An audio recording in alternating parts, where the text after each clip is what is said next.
Hello, friends. Did you know nearly 80% of those who watch my videos aren't subscribed? If you enjoy these stories, please hit that subscribe button and leave a like. It really helps. Thank you for being here.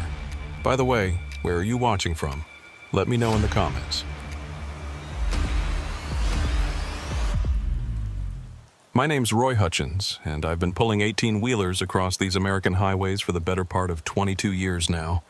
Started when I was 26, fresh out of a failed marriage and looking for something that would keep me moving. Trucking seemed like the perfect escape. Just me, the road, and whatever cargo needed hauling from point A to point B. In all those years, I've seen my share of strange things. Desert mirages that look like lakes. Fog so thick you can't see your own hood. Storms that come out of nowhere and try to flip your rig sideways. But what happened to me on Interstate 80 through Nevada back in October of 2019, well, that's something I still can't fully wrap my head around, even now. I was hauling a load of furniture from a warehouse in Sacramento, California, bound for a distribution center outside Salt Lake City, Utah. Standard run, nothing special. The pay was decent enough, about $1,400 for the round trip, and I knew the route like the back of my hand. I-80 through Nevada is mostly straight desert highway, the kind where you can set your cruise control and let your mind wander for hours. The trouble started around mile marker 347, just east of a little town called Battle Mountain. If you've never driven through that stretch of Nevada, picture this: endless sagebrush desert stretching out in every direction, mountains rising up like purple teeth against the horizon, and a ribbon of asphalt that seems to go on forever. During the day, it's beautiful in a harsh, unforgiving way. At night, though, it becomes something else entirely. I'd made this run probably 50 times over the years, always during daylight hours. But this particular trip got delayed when my trailer's air brakes started acting up back in Sacramento. Took the repair shop 6 hours longer than they'd promised to get the parts in and fix the problem. By the time I rolled out of their lot, the sun was already setting, painting the Sierra Nevada mountains blood red in my rearview mirrors. Now, most truckers will tell you that driving at night isn't necessarily a bad thing. Less traffic, cooler temperatures for your engine, and if you know the road well enough, you can make good time. The problem comes when you hit stretches of highway where there's absolutely nothing. No towns, no truck stops, no other vehicles for company. Just you and the darkness, with your headlights carving a small tunnel of light through the black. That's exactly what I was dealing with as I crossed into Nevada around 11:30 p.m. The temperature had dropped to about 45 degrees, typical for October in the high desert. My CB radio was mostly quiet. Just the occasional chatter from other drivers still on the road, discussing weather conditions or comparing fuel prices at various truck stops. I remember reaching for my thermos of coffee around midnight, thinking I had maybe 6 more hours of driving ahead of me if I pushed straight through to Salt Lake City.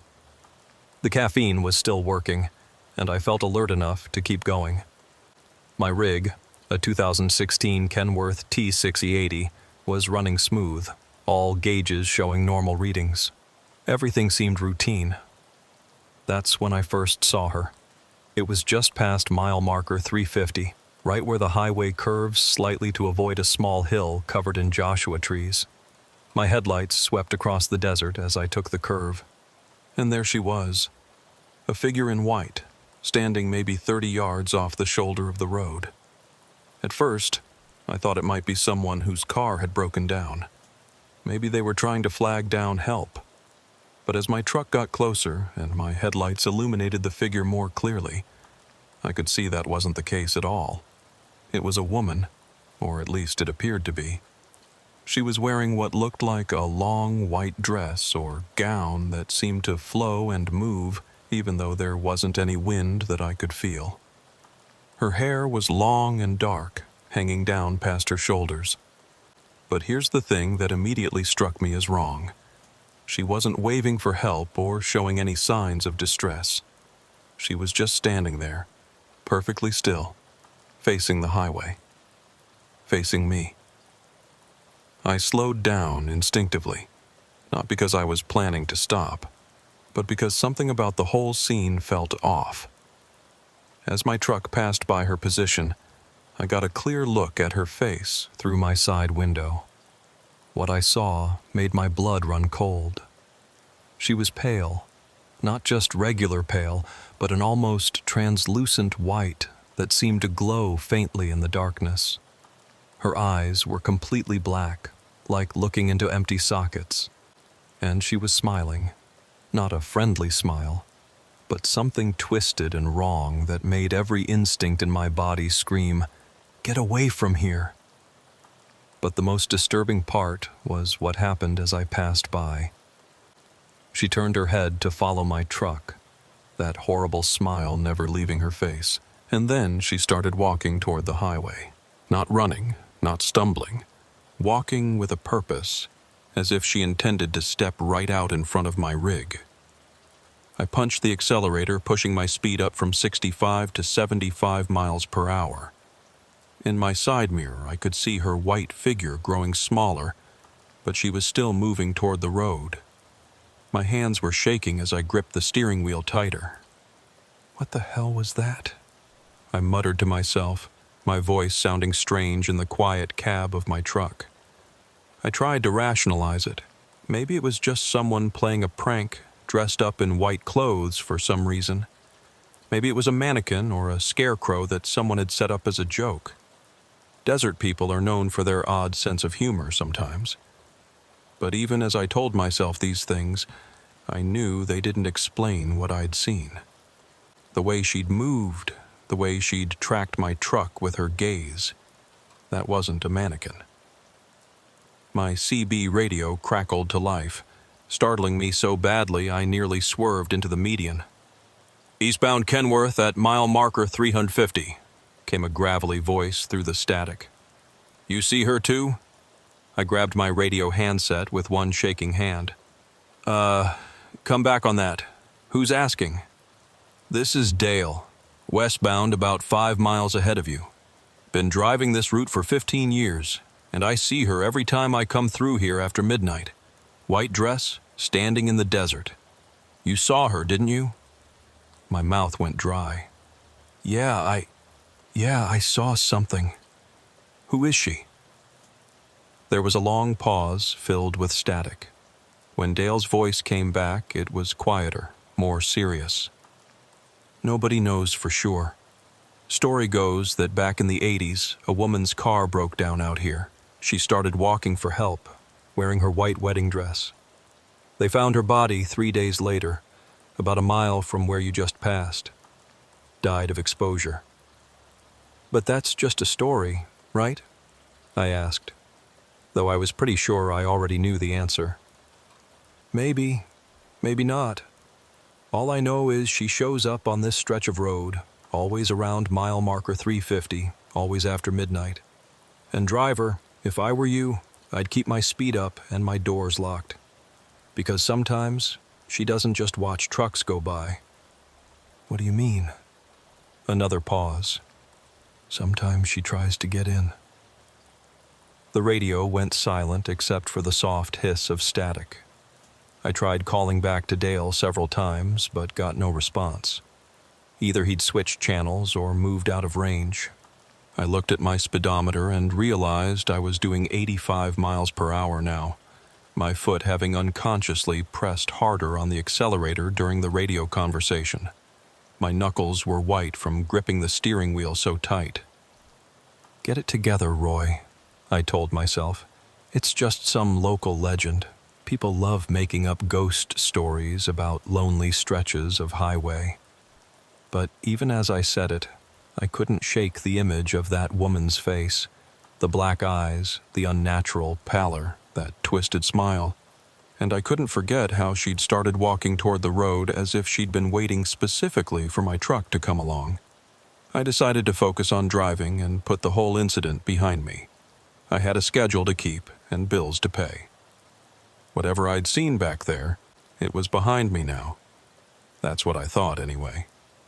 About 20 miles down the road, just as I was starting to convince myself that it had all been some kind of hallucination brought on by too much caffeine and not enough sleep, I saw the white figure again. This time she was standing on the opposite side of the highway, the southbound side, maybe 20 yards from the road. But she was facing my direction, and as my headlights swept over her, I could see that same pale face and black eyes staring directly at me. I didn't slow down this time.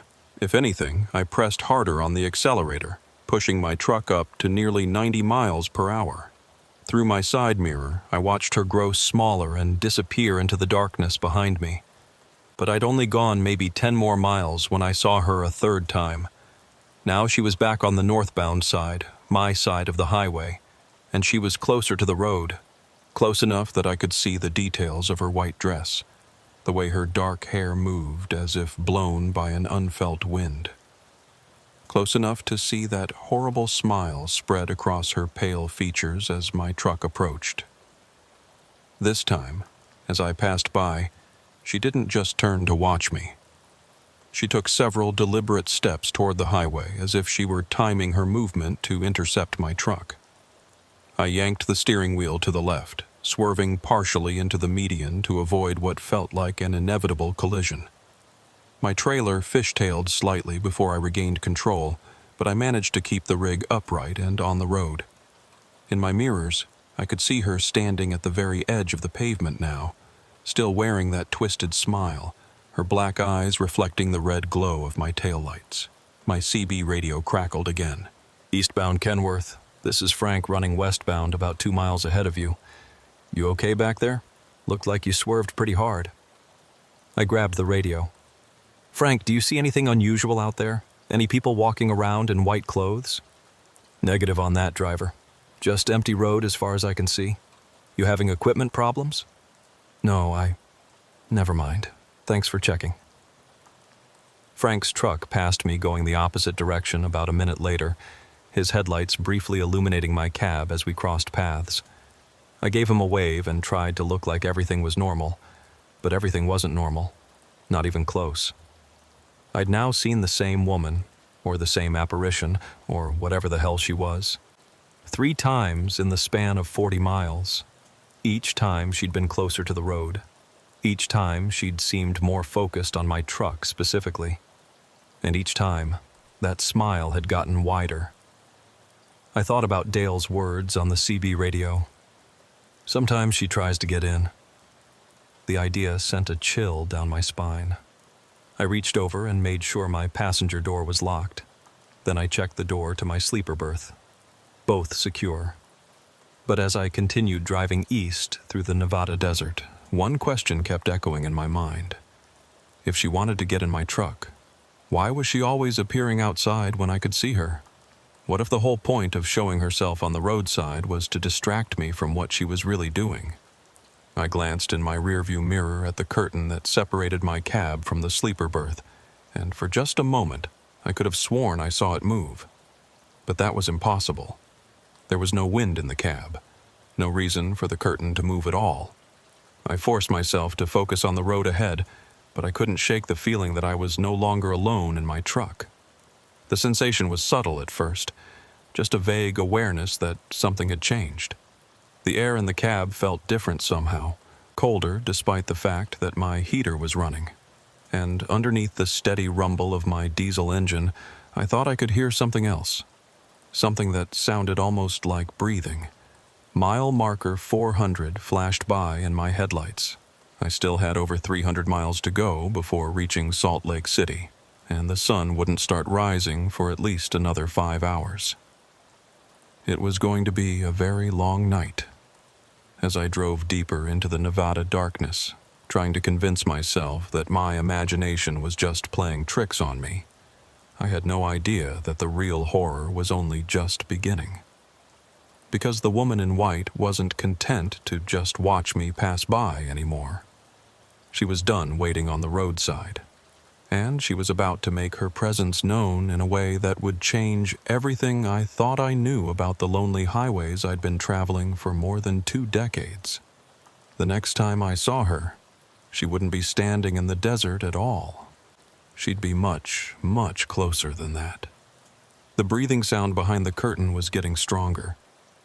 At first, I tried to tell myself it was just the air conditioning system cycling, or maybe some kind of pressure change in the cab, but as I listened more carefully, fighting to hear over the rumble of my diesel engine and the whisper of tires on asphalt, I had to admit the truth.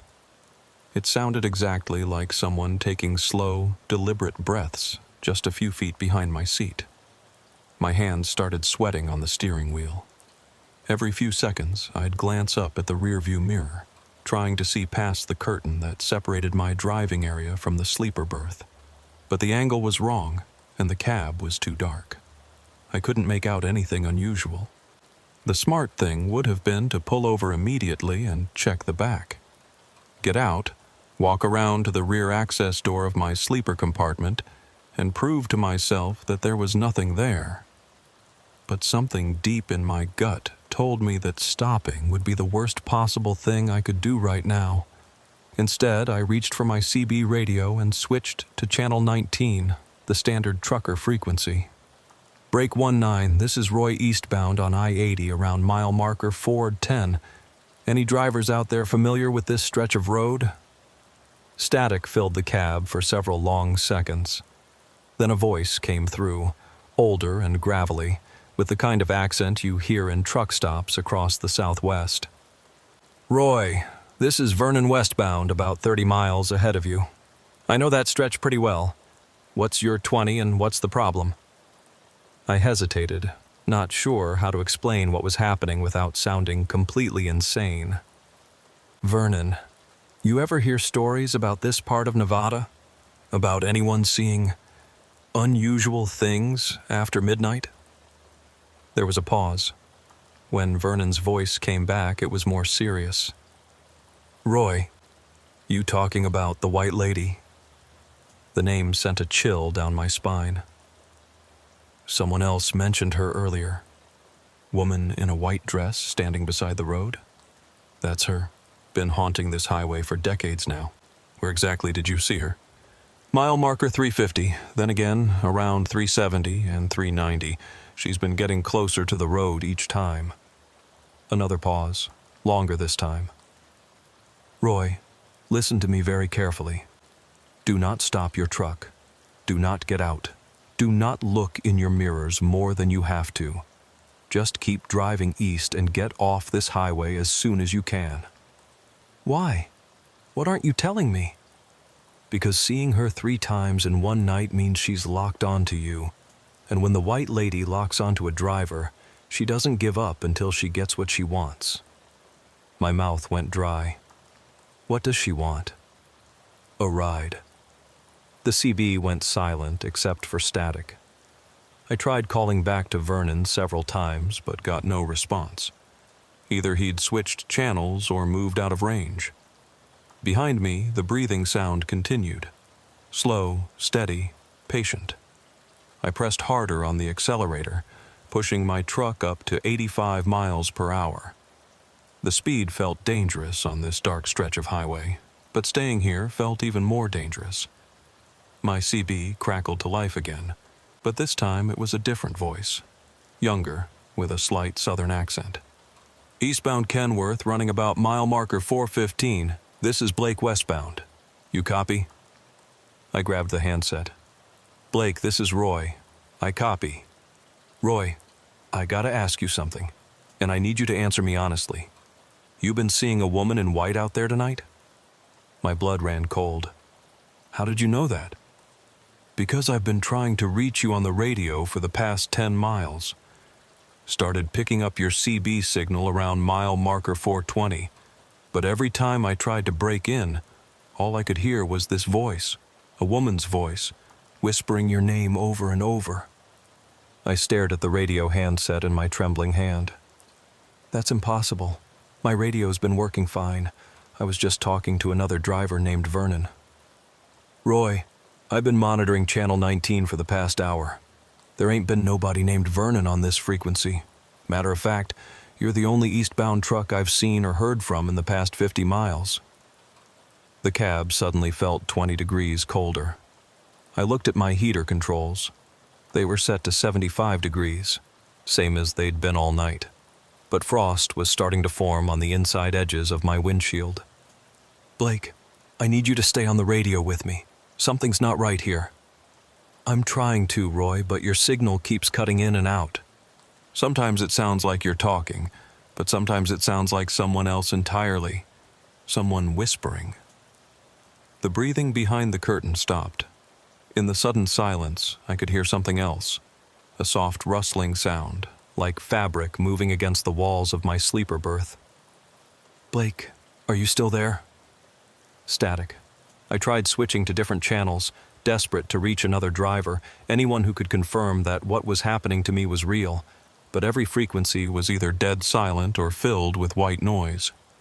That's when I noticed something in my peripheral vision. The passenger seat, which had been empty for the entire trip, now had a depression in the cushion, as if someone invisible was sitting there. I jerked the steering wheel to the right, my truck swerving toward the shoulder before I regained control. In that brief moment when my headlights swept across the desert, I saw her again. The woman in white. But this time, she wasn't standing still. She was running parallel to my truck, matching my speed perfectly, her white dress flowing behind her like smoke. Her feet weren't touching the ground. She was gliding about 6 feet above the desert floor, keeping pace with my rig at 85 miles per hour. And she was looking directly at me through my side window. When our eyes met, she smiled that horrible twisted smile and raised one pale hand to wave at me. Her lips moved, and even though I couldn't hear her voice over the engine noise, I could read what she was saying. "Let me in, Roy. Let me in." I floored the accelerator, pushing my truck to its maximum safe speed. My tachometer redlined as the diesel engine roared, but the woman in white kept pace effortlessly. She was no longer just running beside my truck. She was getting closer, gliding toward my cab. My CB radio exploded with static and voices, not the clear communication I'd been having with other drivers, but a chaos of overlapping whispers and half-heard words. Through the electronic noise, I could make out fragments. "She's in the truck now.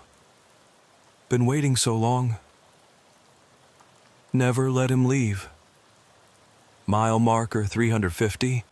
Always mile marker 350. I reached for the radio to try switching channels again, but as soon as I touched the handset, every voice on the CB spoke in unison. "Roy!" The sound of my name, spoken by dozens of different voices simultaneously, filled the cab. I yanked my hand away from the radio as if it had burned me. Outside my window, the woman in white was now close enough that I could see the details of her face clearly. Her skin had the waxy, translucent quality of a corpse, and those black eyes seemed to look right through me. She pressed one pale hand against my passenger window, and frost began to spread across the glass from her touch. The temperature in my cab dropped so fast that my breath became visible. Ice crystals started forming on the inside of all my windows. My heater was running full blast, but it might as well have been broken. "What do you want?" I shouted, even though I knew she couldn't hear me through the glass. She pointed to my passenger door and mouthed the words again. "Let me in." The breathing sound behind the curtain resumed, but now it was coming from multiple sources. It sounded like a whole crowd of people back there, all breathing in perfect synchronization. I grabbed my CB handset one more time, desperate to reach someone, anyone who could help me. "Mayday, Mayday, this is Roy eastbound on I-80 mile marker 430. I need help. There's something in my truck. Can anyone hear me?" The radio crackled, and a familiar voice came through. Dale, the first driver I'd spoken to hours earlier. "Roy, this is Dale. I can hear you loud and clear."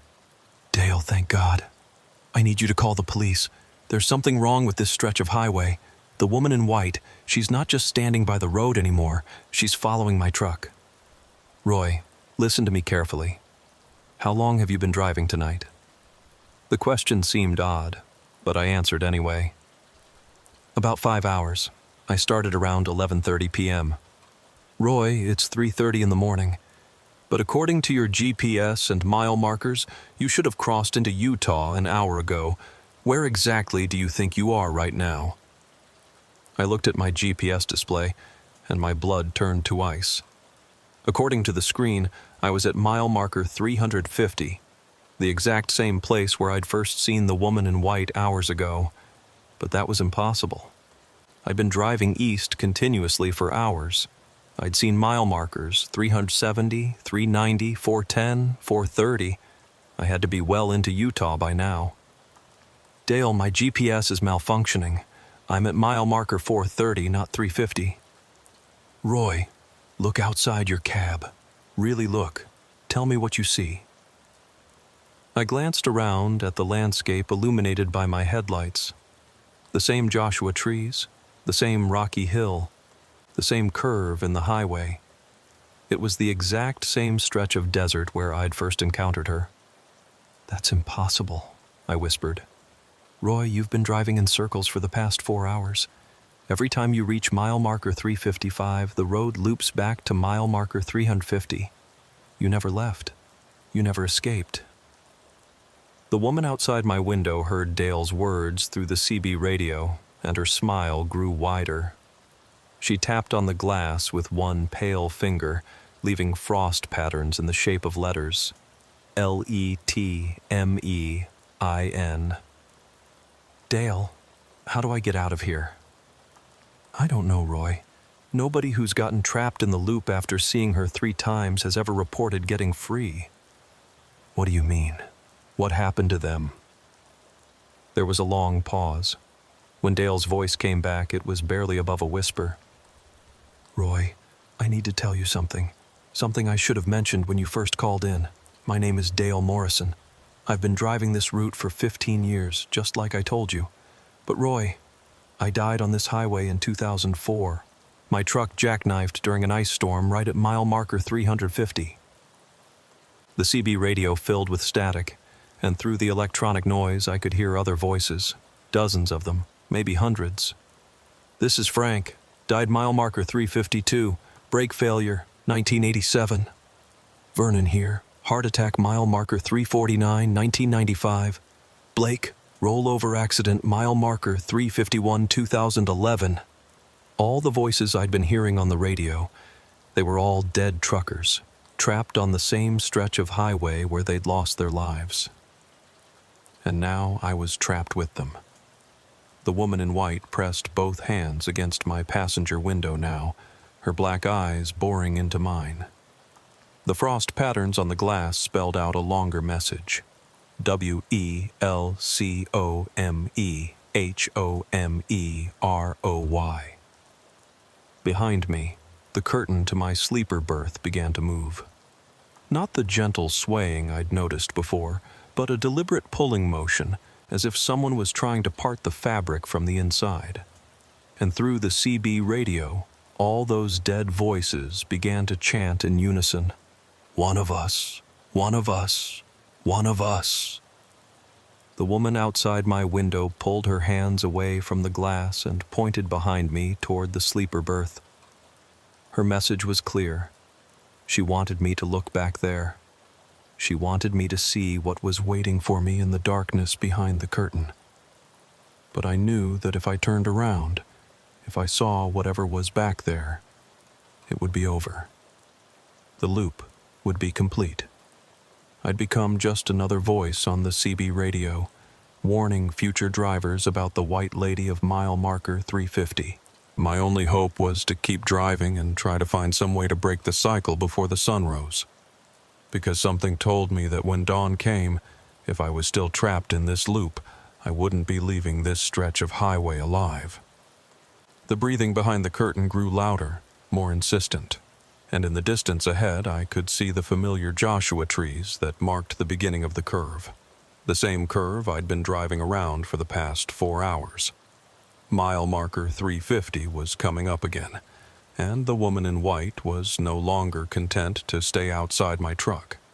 As mile marker 350 approached for what had to be the 15th time, I made a desperate decision. Instead of following the highway around the curve like I'd been doing for hours, I yanked the steering wheel hard to the right and drove my 18-wheeler straight out into the desert. The truck bounced and lurched as the tires left the pavement and hit the rough terrain. Sagebrush scraped against my bumper and undercarriage as I plowed through the desert at 40 miles per hour, my headlights cutting through the darkness to illuminate Joshua trees and rocky outcroppings. Behind me, the curtain to my sleeper berth was thrashing violently now, as if something was fighting to get through, but I didn't look back. I couldn't afford to. My CB radio erupted with the voices of the dead truckers. "Roy, what are you doing? You can't escape by leaving the road. She'll follow you anywhere. Come back to the highway, Roy. Accept your fate." But I kept driving into the desert, steering around the larger obstacles and praying that my truck wouldn't get stuck in the soft sand. My speedometer showed 35 miles per hour, then 30, then 25 as the terrain got rougher. That's when I saw her in my side mirror. The woman in white was still there, still keeping pace with my truck. But she wasn't gliding above the ground anymore. She was gliding, directly through the sagebrush and rocks as if they weren't even there. Her white dress never snagged on the thorny plants, never got dirty from the desert dust. She moved like a ghost through solid matter, because that's exactly what she was. I pushed the truck harder, coaxing another 5 miles per hour out of the protesting diesel engine. Rocks pinged off my undercarriage and dust clouds rose behind my trailer, but I kept going. Somewhere ahead in the darkness, there had to be another road, a way out of this nightmare loop that had trapped me for hours. My GPS screen showed nothing but blank desert in every direction. According to the electronic map, I-80 was the only road for 50 miles in any direction. But that couldn't be right. There had to be other highways, other escape routes. The breathing behind the curtain had stopped, replaced by a different sound, something that made my blood freeze in my veins. It was the sound of a zipper being pulled down slowly, tooth by tooth. The access zipper to my sleeper berth was opening from the inside. I risked a glance in the rearview mirror and immediately wished I hadn't. The curtain was parting, and through the gap, I could see a pale hand gripping the fabric. The same translucent, corpse-white skin I'd been seeing through my passenger window. She was already inside my truck. Had been inside, probably for hours, while I'd been distracted by her appearances on the roadside. The woman I'd been seeing outside was just a distraction, a way to keep my attention focused away from what was really happening. No, I muttered, pressing harder on the accelerator even as the truck's engine began to overheat from the strain of off-road driving. "This isn't real. This can't be real." The CB radio crackled with Dale's voice. "Roy, it's too late. She's in your truck now. There's no escape." "There has to be a way out," I shouted at the radio. "You didn't all just give up and die." "Some fought longer than others," came Vernon's dead voice through the speaker. "Frank drove into the desert just like you're doing now. Made it almost 3 miles before his engine seized up. Blake tried to ram his truck into the mountain," added another voice. "Thought he could end it on his own terms." "None of it matters," Dale said sadly. "The White Lady always gets what she wants. And what she wants is company. Eternal company on her stretch of highway." Behind me, the curtain parted completely, and I could feel a presence moving forward into the cab. The temperature dropped so fast that ice began forming on my breath. My mirrors fogged over with frost, making it impossible to see behind me. But I could feel her there, sitting in the passenger seat that had shown the mysterious depression earlier. The cushions creaked under invisible weight, and I could smell something horrible, the sweet, cloying scent of flowers at a funeral mixed with the musty odor of a grave. My truck hit a large rock and bounced violently, nearly throwing me out of my seat. The engine temperature gauge was redlining now, and I could see steam rising from under the hood. The truck wouldn't make it much farther. That's when I saw lights ahead in the desert. Not the soft glow of a town or the harsh glare of another highway, but something else. A cluster of lights arranged in a rough circle, flickering like candles in the wind. As I got closer, the lights resolved into what they really were. The headlights and running lights of other trucks, maybe a dozen of them, all parked in a circle in the middle of the desert. Some were newer rigs like mine, but others looked decades old. Trucks from the 70s and 80s with boxy cabs and chrome exhaust stacks. I realized I was looking at the final resting place of all the truckers who had tried to escape the loop by driving into the desert. Their trucks were still here, still running, their lights cutting through the darkness in an eternal vigil. And sitting behind the wheel of each truck was a pale figure in the shadows. The ghosts of drivers who had been trapped just like me. My engine finally gave up with a metallic grinding sound. Steam poured from the radiator as the truck rolled to a stop about 50 yards from the circle of ghost rigs. The silence that followed was absolute. No engine noise, no wind, nothing but the faint electrical hum of my dying truck's systems. "Welcome to the club, Roy," came Frank's voice through the CB radio. But now I could see where it was coming from. The ghost trucker sitting in a 1986 Peterbilt directly in front of me was holding a CB handset to his pale lips. I grabbed my own radio. "There has to be a way out. There has to be." "Maybe there is," said a new voice. A woman's voice, but not the malevolent whisper I'd been hearing. This voice was sad, tired, filled with decades of regret. But none of us have been brave enough to try it. "Who are you?" My name was Sarah. I was the first. I looked around the circle of trucks until I spotted an old 1970s Mack with a sleeper cab that had seen better days. Behind the windshield, I could make out the faint outline of a woman in trucker gear. Jeans, flannel shirt, baseball cap. "You're the white lady?" "No," Sarah said, her voice filled with infinite sadness. "I'm the one she was waiting for when she died. Margaret, that was her name. She was my younger sister. She was supposed to meet me at the truck stop in Battle Mountain back in 1981. I was running late on a delivery, so she decided to walk out to the highway to watch for my headlights. The pieces began falling into place. She was wearing her wedding dress because she was getting married the next day. She wanted to show me the dress, wanted me to be the first person to see her in it. But I never showed up at the truck stop. My rig broke down 50 miles west, and by the time I got there, the police had already found her body. I could feel the presence in my passenger seat growing stronger. The frost on my windows was so thick now that I couldn't see outside, but I didn't need to. I knew she was out there, waiting. She blamed me, Sarah continued. Said I abandoned her, left her to die alone in the desert. And maybe she was right. But when she came back, when she started appearing to truckers on this highway, I couldn't leave her alone again. So I stayed. For 40 years? Time doesn't mean much when you're dead, Roy. And she needed someone to talk to, someone who understood. All these years, I thought I was helping her.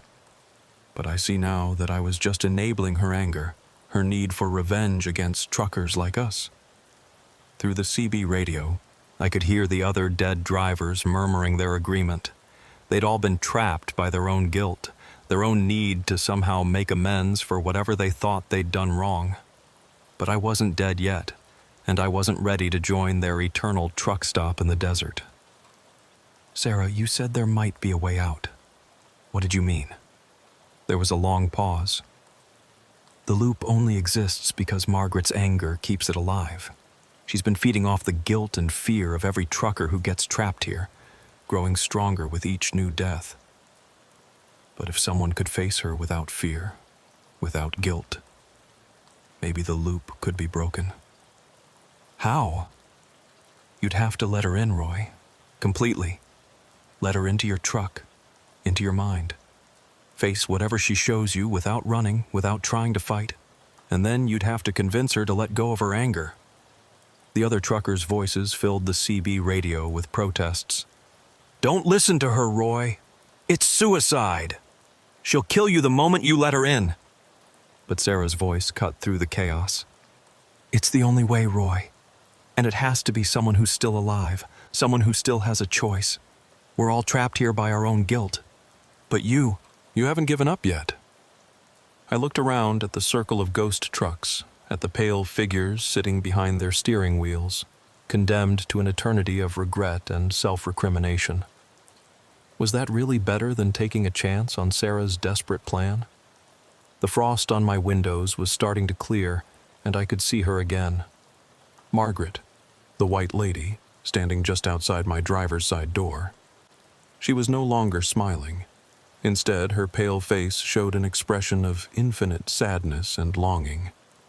She raised one translucent hand and placed it against my window. Where her palm touched the glass, letters appeared in the frost.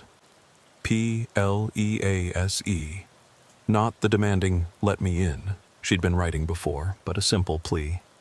For the first time since this nightmare began, she looked less like a malevolent spirit and more like what she really was. A young woman who had died alone and afraid in the desert, wearing her wedding dress, waiting for someone who never came. I reached for my door handle. "Roy, don't!" Dale's voice crackled through the CB. "You don't know what she'll do."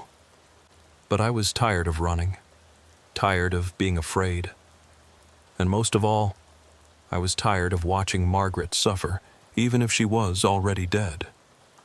I opened my driver's side door. The desert air was impossibly cold, far below freezing despite the fact that it was October in Nevada. My breath formed clouds of vapor as I stepped down from my cab, and frost immediately began forming on my clothes and hair. Margaret stood about 10 feet away, her white wedding dress pristine despite 40 years in the desert. Up close, I could see that she was young, maybe 25 at most, with delicate features and long dark hair that moved in a wind I couldn't feel. "Hello, Margaret," I said quietly. She stared at me with those black eyes, and for a moment I thought she was going to attack. But then she spoke, her voice barely above a whisper. "You're not Sarah." "No, I'm not. My name is Roy, but Sarah's here too. She's been waiting for you." Margaret's head turned slowly toward the circle of trucks, and her eyes found the old Mac where her sister's ghost sat behind the wheel. For the first time in 40 years, the two sisters looked directly at each other. "She left me," Margaret said, her voice filled with pain. "She promised to be there, and she left me to die alone." "She tried to get to you," I said gently. "Her truck broke down. She couldn't make it in time." "Excuses." Margaret's voice turned bitter. "Always excuses. Just like all the others who drive these roads, thinking only of their schedules, their deadlines, never caring about the people they leave behind." "You're right," I said, and meant it. "We do get caught up in the job, in making our deliveries on time. Sometimes we forget that there are people who depend on us, who are waiting for us to come home." Margaret turned her attention back to me, studying my face in the cold desert darkness. "But that doesn't mean we don't care," I continued. "And it doesn't mean we deserve to die for our mistakes. Don't we?" She took a step closer, and the temperature dropped even further. "How many people have you disappointed, Roy? How many promises have you broken? How many times have you chosen your job over the people you love?" The questions hit me like physical blows, because they were true. How many family dinners had I missed for a delivery? How many birthdays, anniversaries, holidays? How many times had my ex-wife begged me to find a different job, one that would let me be home more? But instead of running from the guilt, I faced it head-on. You're right. I have disappointed people. I've missed important moments, broken promises, but I'm still trying to do better. And the people I love, they know I'm trying. Margaret's expression softened slightly. "Sarah used to say the same thing. always promising she'd be there for the next important event, always having a reason why she couldn't make it. "She's here now," I said. "She's been here for 40 years, Margaret. She never left you again." "Because I trapped her here." Margaret's voice rose to a wail that echoed across the desert. "Just like I trapped all of them. I was so angry, so hurt, that I wanted everyone to feel what I felt. The abandonment, the loneliness, the fear of dying alone." Tears were streaming down her pale cheeks now, and where they hit the desert sand, small flowers began to bloom. White desert primroses that shouldn't have been able to grow in the harsh, alkaline soil. "But you don't have to be alone anymore," I said, taking another step closer. "And you don't have to trap anyone else. Sarah's here. All these other drivers. They care about you. They stayed because they understand your pain. But they're dead because of me," Margaret sobbed. "They're all dead because I couldn't let go of my anger." "Then let go now." Sarah's voice came from behind me. I turned to see that she had climbed out of her ghost truck and was walking toward us. She looked exactly like she had in life. A tough, weathered woman in her 50s with calloused hands and kind eyes. "Sarah?" Margaret's voice was small, like a child's. "I'm here, little sister. I've always been here." The two sisters stood facing each other across 40 years of anger and regret. Then Margaret took a tentative step forward, and Sarah opened her arms. When they embraced, the desert around us began to change. The circle of ghost trucks started to fade, their headlights dimming one by one. The other dead truckers climbed out of their cabs, and as they did, their pale, ghostly appearances became more human, more at peace. "Thank you," Dale said to me as he walked past, tipping his baseball cap. "Thank you for helping us remember what we'd forgotten." One by one, the truckers said their goodbyes and faded away, finally free to move on to whatever comes after death. The trucks disappeared with them, leaving only tire tracks in the sand and the lingering smell of diesel exhaust. Soon, only Sarah, Margaret, and I remained in the desert. "What happens now?" I asked. Sarah looked at her sister with infinite tenderness. "Now we go home, our real home." Margaret nodded, then turned to me one last time. "Roy, will you do something for me?" "Of course. When you drive this highway again, remember us. Not as ghosts or monsters, but as people who lost their way. And remember to call the people you love. Don't wait for the perfect time. Don't put it off for one more delivery. Call them now, while you still can." "I will," I promised. The sisters began to fade, becoming translucent in the starlight. But before they disappeared completely, Margaret smiled. Not the twisted, horrible grin I'd seen through my truck windows, but a genuine, peaceful smile. "Thank you for not being afraid of me, Roy. Thank you for seeing past my anger to the person underneath." And then they were gone, leaving me alone in the desert with my broken-down truck and the first hints of dawn beginning to show on the eastern horizon. I climbed back into my cab and tried the ignition. To my amazement, the engine turned over on the first try.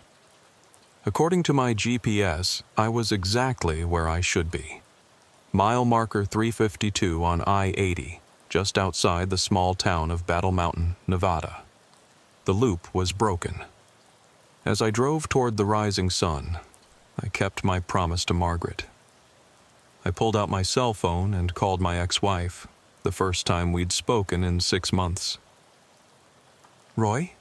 she answered, sounding surprised. "Is everything okay?" "Yeah," I said, watching the desert landscape roll by through my windshield. "Everything's okay. I just wanted to hear your voice, and to tell you I'm sorry for all the times I wasn't there."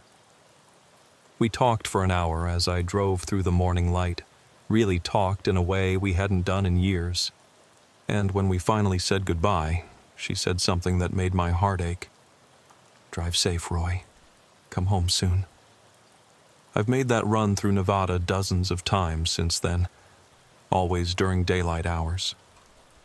I never saw Margaret or Sarah again, but sometimes, when I pass mile marker 350, I catch a glimpse of white desert primroses blooming along the roadside, flowers that shouldn't be able to grow in that harsh environment, but somehow do. And every time I see them, I remember my promise. I pull over and call someone I love, just to let them know I'm thinking of them, because in the end, that's all any of us really want, to know that someone cares enough to remember we exist, to pick up the phone, to not leave us waiting alone in the dark. The White Lady taught me that, and I've never forgotten the lesson.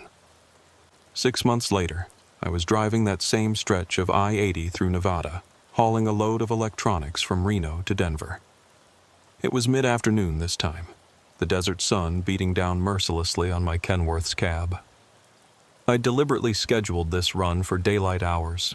Old habits die hard, and despite everything that had happened with Margaret and Sarah, I still felt more comfortable crossing that particular section of highway when I could see for miles in every direction. As I approached mile marker 350, I did what I always did now.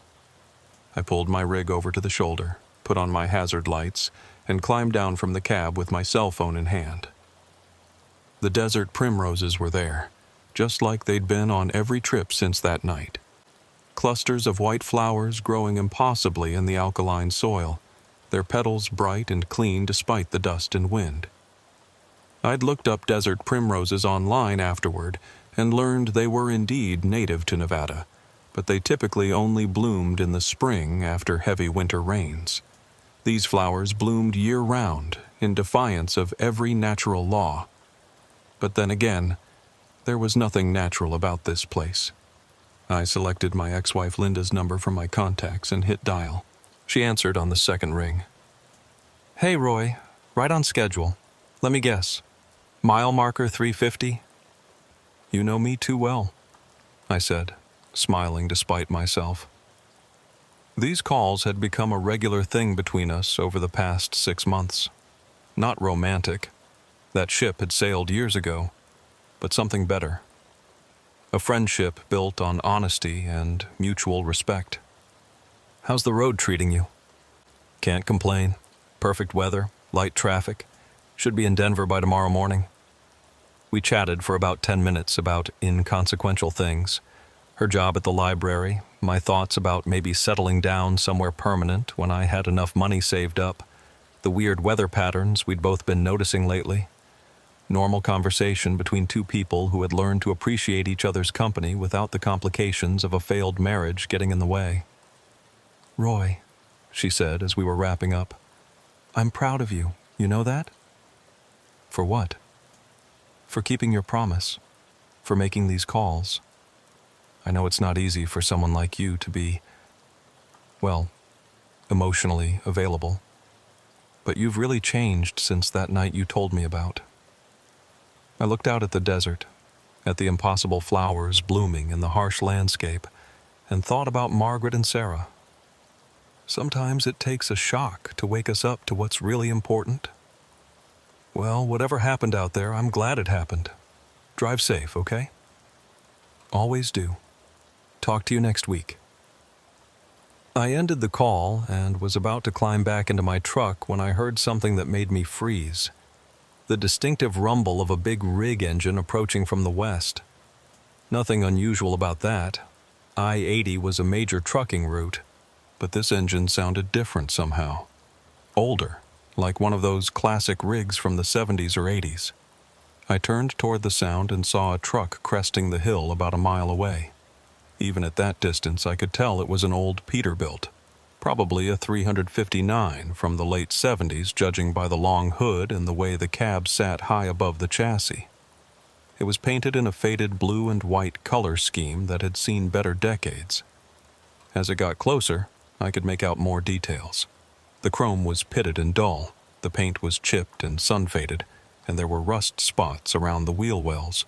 But the truck was moving smoothly down the highway, its exhaust stack putting out just a thin wisp of black smoke.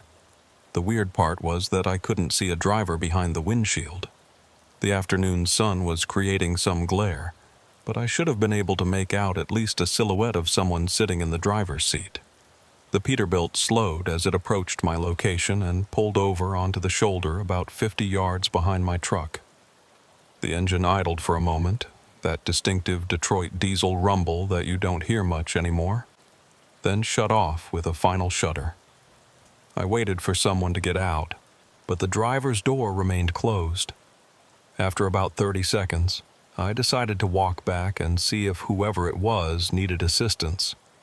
Truckers look out for each other on the road. It's one of the unwritten rules of the profession. But as I got closer to the old Peterbilt, I could see that the cab was completely empty. The driver's seat was worn leather, cracked and patched in several places. The dashboard was the old-style analog gauges, not a digital display in sight. Everything looked authentic to the era, right down to the CB radio mounted under the dash and the fuzzy dice hanging from the rearview mirror. But there was nobody inside. I walked around to the passenger side, thinking maybe the driver had gotten out on that side and I'd missed it somehow. Still nobody. I cupped my hands against the window and peered into the sleeper berth. Empty. "Hello?" I called out, feeling slightly foolish. "Anyone there?" The only answer was the whisper of wind through the sagebrush and the distant sound of traffic on I-80. I was about to head back to my own truck when I noticed something that made my blood run cold. There was a logbook open on the passenger seat, and I could just make out some of the handwriting through the window. The page was dated October 15th, 1978, over 40 years ago. But that wasn't what scared me. What scared me was the name written at the top of the page in faded blue ink. Dale Morrison. I stumbled backward from the truck, my heart hammering in my chest. Dale Morrison was the first driver I'd talked to on my CB radio that horrible night 6 months ago. The one who'd told me about the white lady, who'd tried to warn me about what was happening. The one who'd told me he died in an ice storm in 2004, which meant this couldn't be his truck. Dale had been driving for 15 years when he died, and if this logbook was from 1978, the dates didn't match up. Unless Dale had been lying about when he died. Or unless I'd gotten the details wrong in my traumatized state that night. I walked back to the driver's side of the Peterbilt and tried the door handle. It was unlocked. The door swung open with a loud creak that spoke of old hinges and minimal maintenance. I climbed up into the cab, feeling like I was trespassing in a museum. Everything was exactly as it would have been in a truck from that era. The hard bench seat, the floor-mounted gear shifter, the simple heater controls. Even the smell was right. Old leather, diesel fumes, and the lingering ghost of cigarette smoke. The CB radio was turned on, its channel selector set to 19. I reached for the handset, my hand trembling slightly. "Break 19. This is Roy at mile marker 350. Dale, if you're out there, I need to talk to you." Static filled the cab for several long seconds. Then, faint but clear, I heard a familiar voice. "Roy? Roy, is that you, son?" "Dale, what's going on? Whose truck is this?" "It's mine, Roy. My first truck. Bought her brand new in 1978 when I was just 26 years old. Drove her for 15 years before I traded up to a newer rig." "But you said you died in 2004. "I did. But not in this truck. This old girl was sitting in a salvage yard in Utah when I passed on.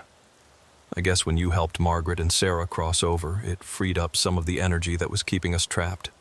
Gave us options." I looked around the cab with new eyes. It was old, yes, but it was also lovingly maintained. Someone had taken care of this truck long after it should have been scrapped. "Dale, why are you here? I thought you'd moved on." "Most of us did, Roy. found our peace, went to whatever comes next. But a few of us, well, we decided we weren't quite ready to leave the road behind. This highway has been our home for so long we couldn't imagine existing anywhere else. So you're still, what? Still trucking? Dale's laugh came through the CB speaker, warm and genuine. Something like that. We're kind of the guardian angels of I-80 now. Keep an eye on the living drivers. Help out when we can. Make sure nobody else gets trapped the way we were. I thought about that for a moment. The night I broke down in the desert, when my engine overheated, it started right up again in the morning like nothing had happened. Wasn't much wrong with it in the first place. Margaret's influence was making you think it was worse than it was.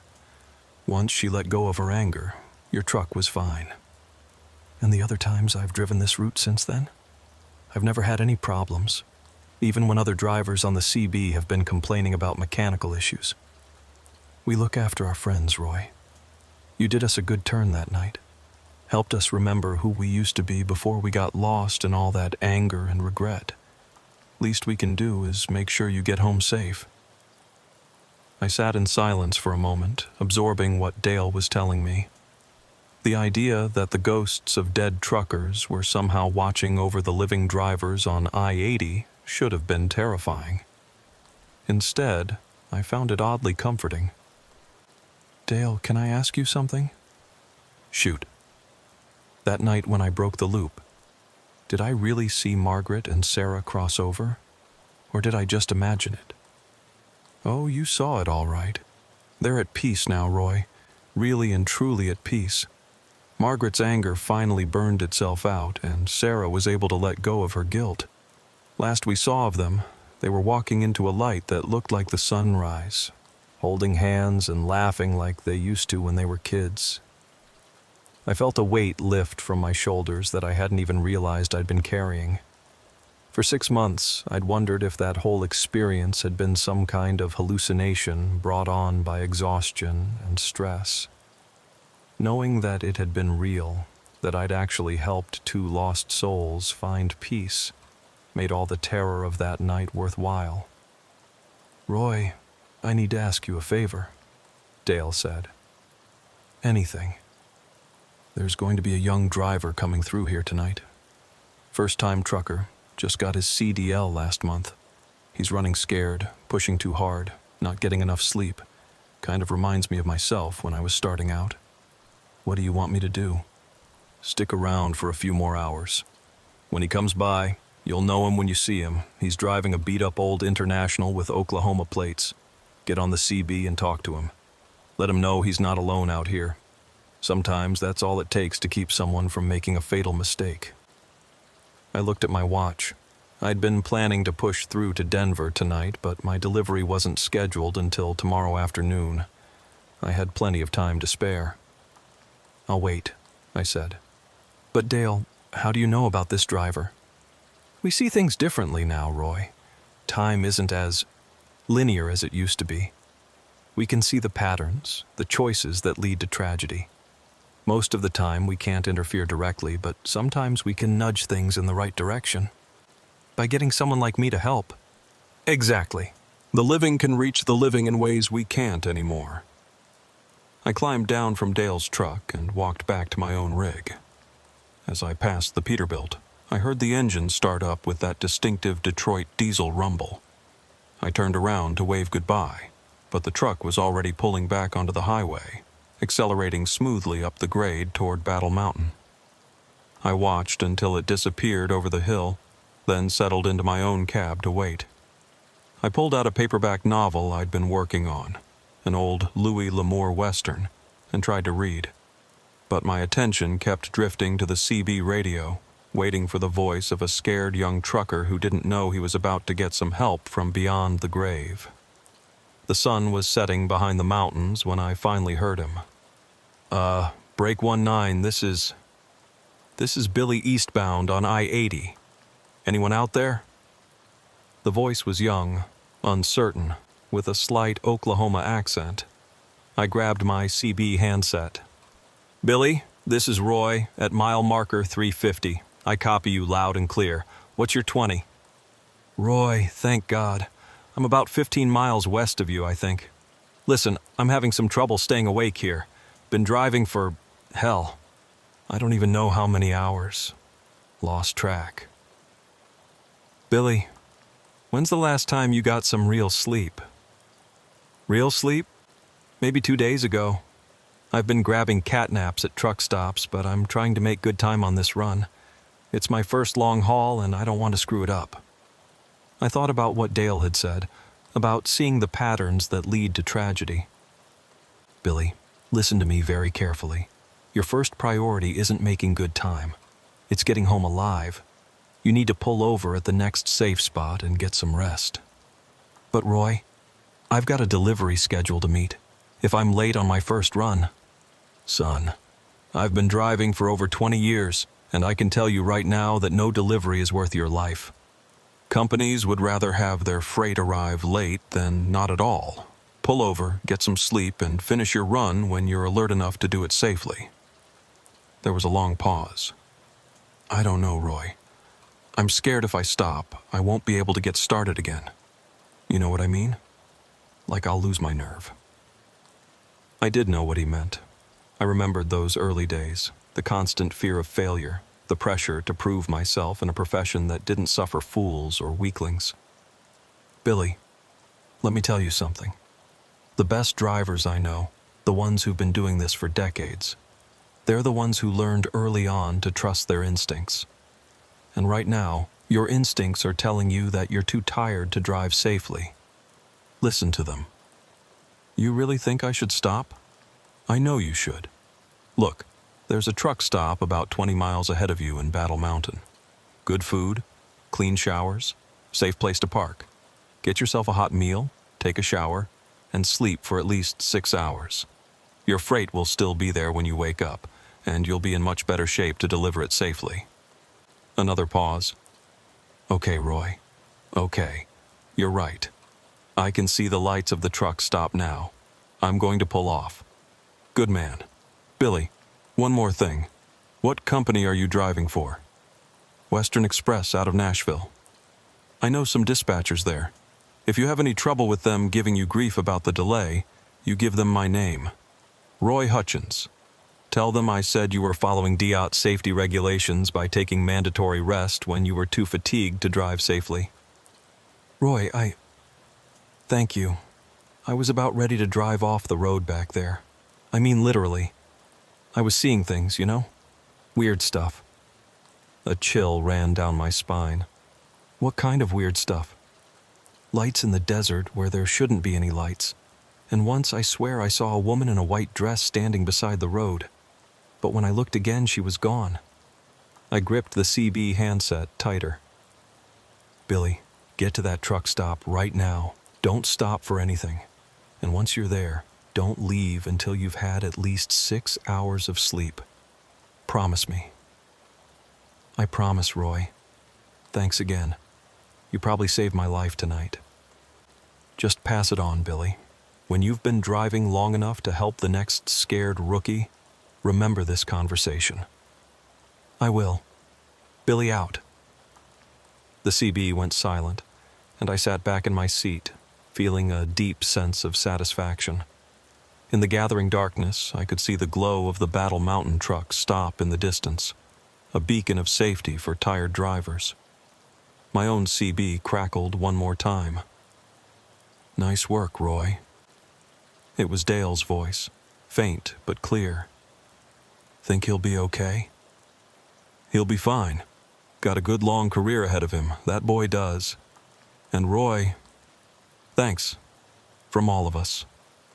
Thank you, Dale, for watching over us out here. It's what we do now. What we were always meant to do, I think. We just forgot for a while. The radio went quiet for the last time, and I started my engine. As I pulled back onto I-80 and headed east toward Denver, I thought about the strange community that existed on these highways, the living and the dead, all looking out for each other in their own ways. Mile marker 350 disappeared in my rearview mirror, but I knew I'd be back. This stretch of Nevada highway had become a regular part of my route, a place where I could honor my promise to Margaret, stay in touch with the people I cared about, and occasionally help a fellow driver in need. And somewhere out there in the desert, among the impossible white primroses that bloomed year-round in the alkaline soil, the spirits of dead truckers continued their eternal watch over the living, making sure that no one else would be trapped by anger or regret the way they once were. The highway stretched out ahead of me, dark and endless under the Nevada stars. But I wasn't afraid of the darkness anymore. I knew I wasn't driving alone. None of us ever were. As I merged back into traffic and set my cruise control for the long haul to Denver, I caught a glimpse in my side mirror of an old blue and white Peterbilt following about a quarter-mile behind me. Its headlights cut through the night like guardian angels' wings, keeping watch over all of us who had chosen the road as our home. And for the first time in 22 years of trucking, I understood what the old-timers meant when they talked about the brotherhood of the road. It wasn't just about the living drivers helping each other out. It was about the eternal bond between everyone who had ever answered the call of the highway, whether they were still breathing or not. The road went on forever, and so did we. The name's Clint Mayfield, and I've been hauling freight across the lower 48 for going on 18 years now. Started back in 2006 when I got laid off from the steel mill in Gary, Indiana, and trucking seemed like the only job that paid enough to keep my head above water after the divorce. Turned out to be a blessing in disguise. I've got a natural feel for handling a big rig, and the solitude suits me just fine, most of the time anyway. What I'm about to tell you happened in March of 2018, during what should have been a routine run from Houston to Minneapolis. I was hauling a load of oil field equipment, heavy stuff that made my trailer pull hard to the left if I didn't keep both hands on the wheel. The pay was good though, nearly $2,000 for the round trip, so I wasn't complaining about working a little harder for my money. I'd picked up the load on a Tuesday morning and planned to drive straight through, maybe grabbing a 6-hour break somewhere in Oklahoma or Kansas to satisfy the DOT sleep requirements. My truck at the time was a 2015 Freightliner Cascadia with a 72-inch sleeper berth. Not huge, but comfortable enough for a guy my size to catch some decent rest when needed. The sleeper was set up the way I liked it. A firm mattress, blackout curtains to keep the sunlight out during day sleeps, and a small TV mounted on the wall for those times when I couldn't fall asleep right away. I kept it clean and organized, a place for everything and everything in its place. After spending so much time on the road, your truck becomes your home, and I've always been particular about keeping my home tidy. Everything started normally enough. I rolled out of Houston around 7 a.m. with a full tank of diesel and a thermos of coffee that was strong enough to wake the dead. Traffic wasn't too bad for a Tuesday morning, and I made good time through the city and out onto I-45 heading north. The weather was clear, my truck was running smooth, and I had my favorite country station playing softly through the cab speakers. By noon, I'd crossed into Texas Hill Country, and by mid-afternoon, I was approaching Dallas. That's where I hit my first snag. Construction traffic that backed up for miles. What should have been a 30-minute drive through the city turned into nearly 3 hours of stop-and-go traffic, with my engine temperature climbing dangerously high in the Texas heat.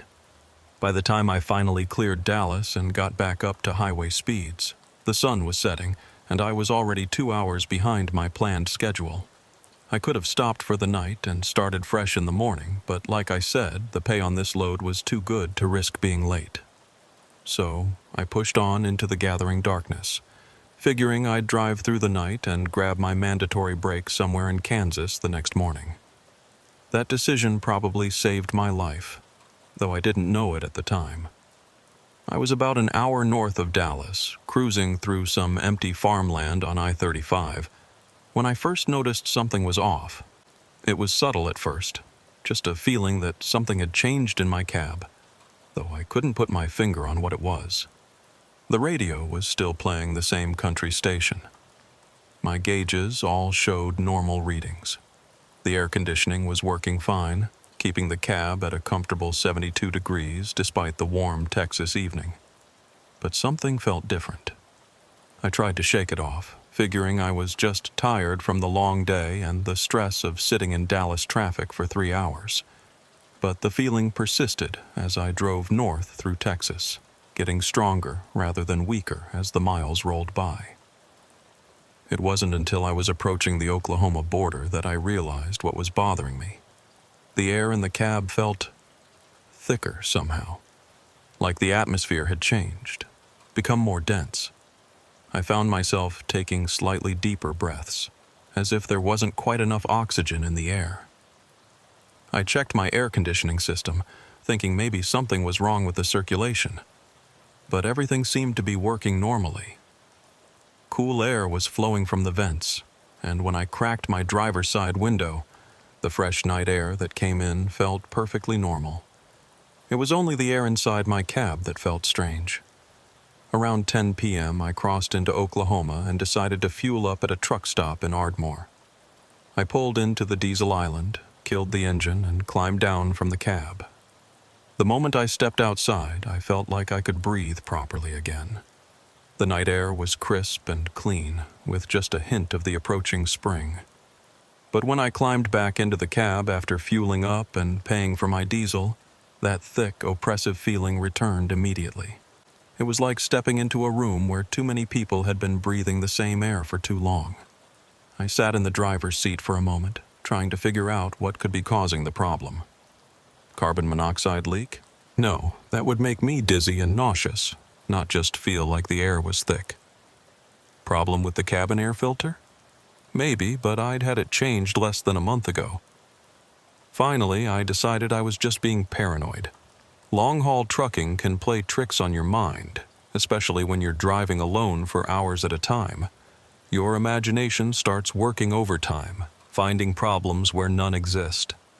I fired up the engine and pulled back onto I-35, planning to push through to Kansas before taking my mandatory break.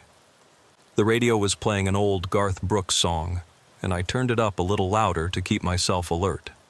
That's when I heard it for the first time.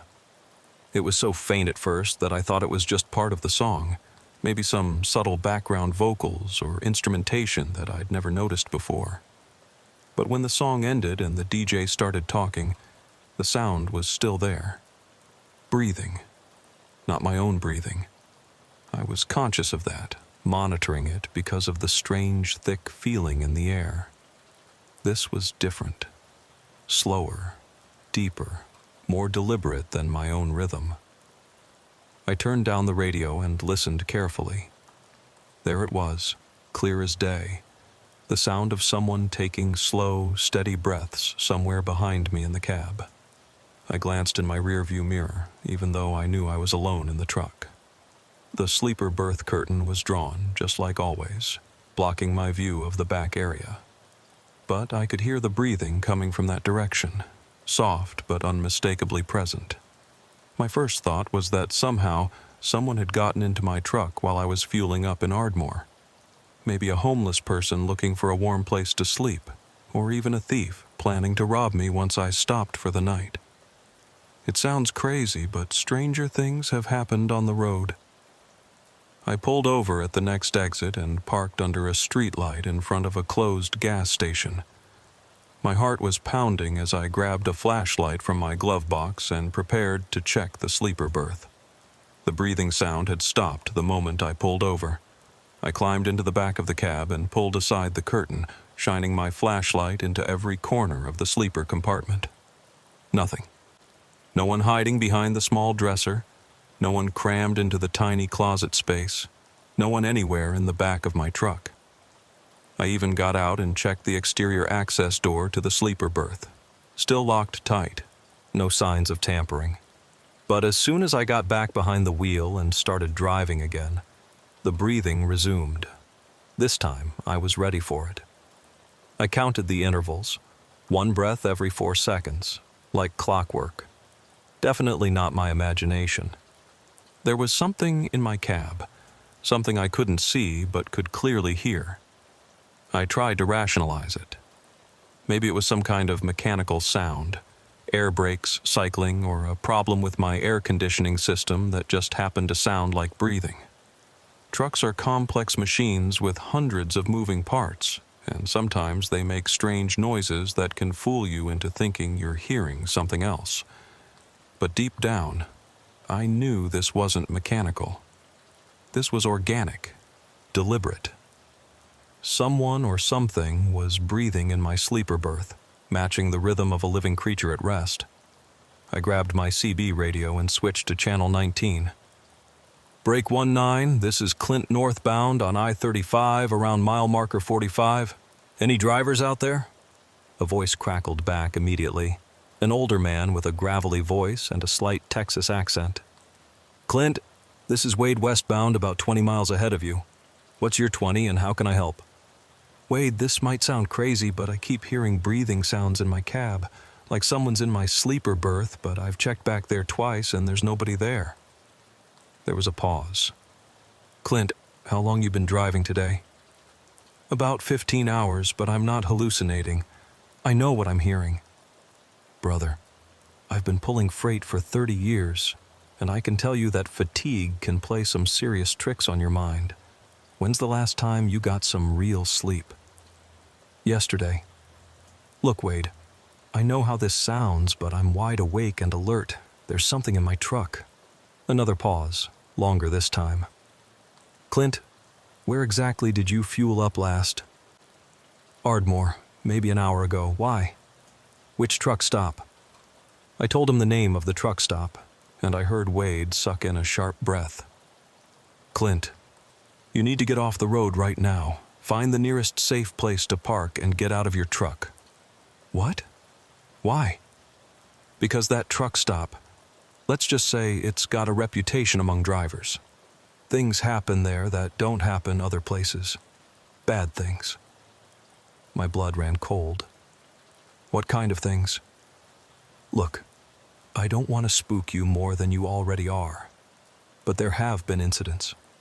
Drivers who fueled up there and then reported, well, let's call them unexplained experiences. Most of the time it's just weird sounds or feelings, but sometimes what? Sometimes drivers don't make it to their destination. Their trucks get found abandoned on the side of the road. Driver nowhere to be found. Always happens within 50 miles of that truck stop. I looked at my odometer. I'd driven about 35 miles since leaving Ardmore. The breathing behind me seemed to get louder, more pronounced. And for the first time, I thought I detected something else mixed in with it. A faint whispering sound, like someone trying to speak without moving their lips. Wade, I need to know exactly what I'm dealing with here. Clint, there's a truck stop about 10 miles north of your position. Well lit, good security, always busy. Get there as fast as you can, and whatever you do, don't stop until you reach it. And don't look in your rearview mirror. Why not? But Wade's signal had faded to static, leaving me alone with whatever was sharing my cab. I pressed harder on the accelerator, pushing my truck up to 75 miles per hour. Behind me, the breathing continued, steady, patient, unchanging. But now I was sure I could hear whispering too, so faint that I couldn't make out words but definitely present. My hands were shaking on the steering wheel. Every instinct in my body was screaming at me to pull over, get out of the truck, and run as far as I could. But Wade's warning echoed in my mind. Don't stop until you reach the truck stop. 10 miles had never felt so long. I was about 5 miles away from the truck stop Wade had mentioned when I made the mistake he'd warned me against. I glanced in my rearview mirror. At first, I didn't see anything unusual, just the familiar view of my sleeper berth with the curtain drawn across it. But as I watched, the curtain began to move, not swaying like it would from road vibrations or air currents, but bulging outward as if something was pressing against it from behind. Something with the approximate size and shape of a human torso. I forced my eyes back to the road, my heart hammering so hard I thought it might burst. The breathing was getting louder now, and the whispering was becoming more distinct. I still couldn't make out individual words, but the tone was becoming clearer, urgent, pleading, desperate. The exit for the truck stop appeared ahead, and I took it at dangerous speed, my trailer swaying as I negotiated the off-ramp. The truck stop was exactly as Wade had described, well lit, busy, with dozens of other trucks parked in the lot. I pulled into the first available parking space and killed the engine. The moment the diesel motor shut off, the breathing stopped. I sat in the sudden silence, my hands trembling as I tried to process what had just happened. The truck stop was full of other drivers, normal people going about their business. The familiar sounds of truck engines, air brakes, and distant conversation drifted through my windows. Everything seemed normal again, but I knew that if I started my engine and continued north, the breathing would return. Whatever had gotten into my truck in Ardmore wasn't finished with me yet. I was debating whether to abandon my load and fly home when I heard a tap on my passenger window. An older man in a trucker's cap and worn denim jacket was standing outside, gesturing for me to roll down the window. "You Clint?" he asked when I cracked the glass. "Yeah. You Wade?" He nodded grimly. "We need to talk, and you need to hear what happened to the last driver who fueled up at that truck stop in Ardmore." I grabbed my jacket and climbed down from the cab, grateful to be breathing normal air again. But as we walked toward the truck stop restaurant, I couldn't shake the feeling that something was watching me from inside my sleeper berth. Something that had no intention of letting me finish this run alive. And as we entered the brightly lit restaurant, I noticed something that made my blood run cold. My truck's interior dome light was on, even though I was certain I'd turned it off when I parked. Someone, or something, was moving around inside my cab, and it was waiting for me to come back. Wade bought us both coffee and led me to a corner booth in the truck stop restaurant where we could talk without being overheard. He was probably in his 60s, with the weathered face and calloused hands of someone who'd spent decades behind the wheel of a big rig, but his eyes held a haunted quality that made me uneasy. "Before I tell you what you're dealing with," he said, stirring sugar into his coffee, "I need to ask you something. When you were fueling up in Ardmore, did you go inside the truck stop?" "Yeah, to pay for my diesel and use the restroom. Why?" "Did you talk to anyone? Buy anything besides fuel?" I thought back to my stop in Ardmore. I grabbed a sandwich from the deli case and a couple energy drinks, talked to the clerk for maybe 30 seconds when I paid. Wade's expression darkened. "What did the clerk look like?" "I don't know. Normal, I guess. Middle-aged guy, kind of thin, wearing a truck stop uniform shirt." "Why are you asking all these questions?" "Because the clerk at that truck stop died 3 years ago." The coffee cup slipped in my hands, sloshing hot liquid onto the table. "What are you talking about?" "His name was Marcus Webb. Worked the night shift at that truck stop for 15 years. Nice guy, always had a smile and a friendly word for the drivers. But in 2015, he was found dead in the back office. Apparent heart attack, they said. They hired a replacement, but that guy quit after 2 weeks, said the place gave him the creeps. Since then, they haven't been able to keep anyone on the night shift." I stared at Wade, trying to process what he was telling me. "But I talked to someone. I paid for my fuel and food." "I'm sure you did.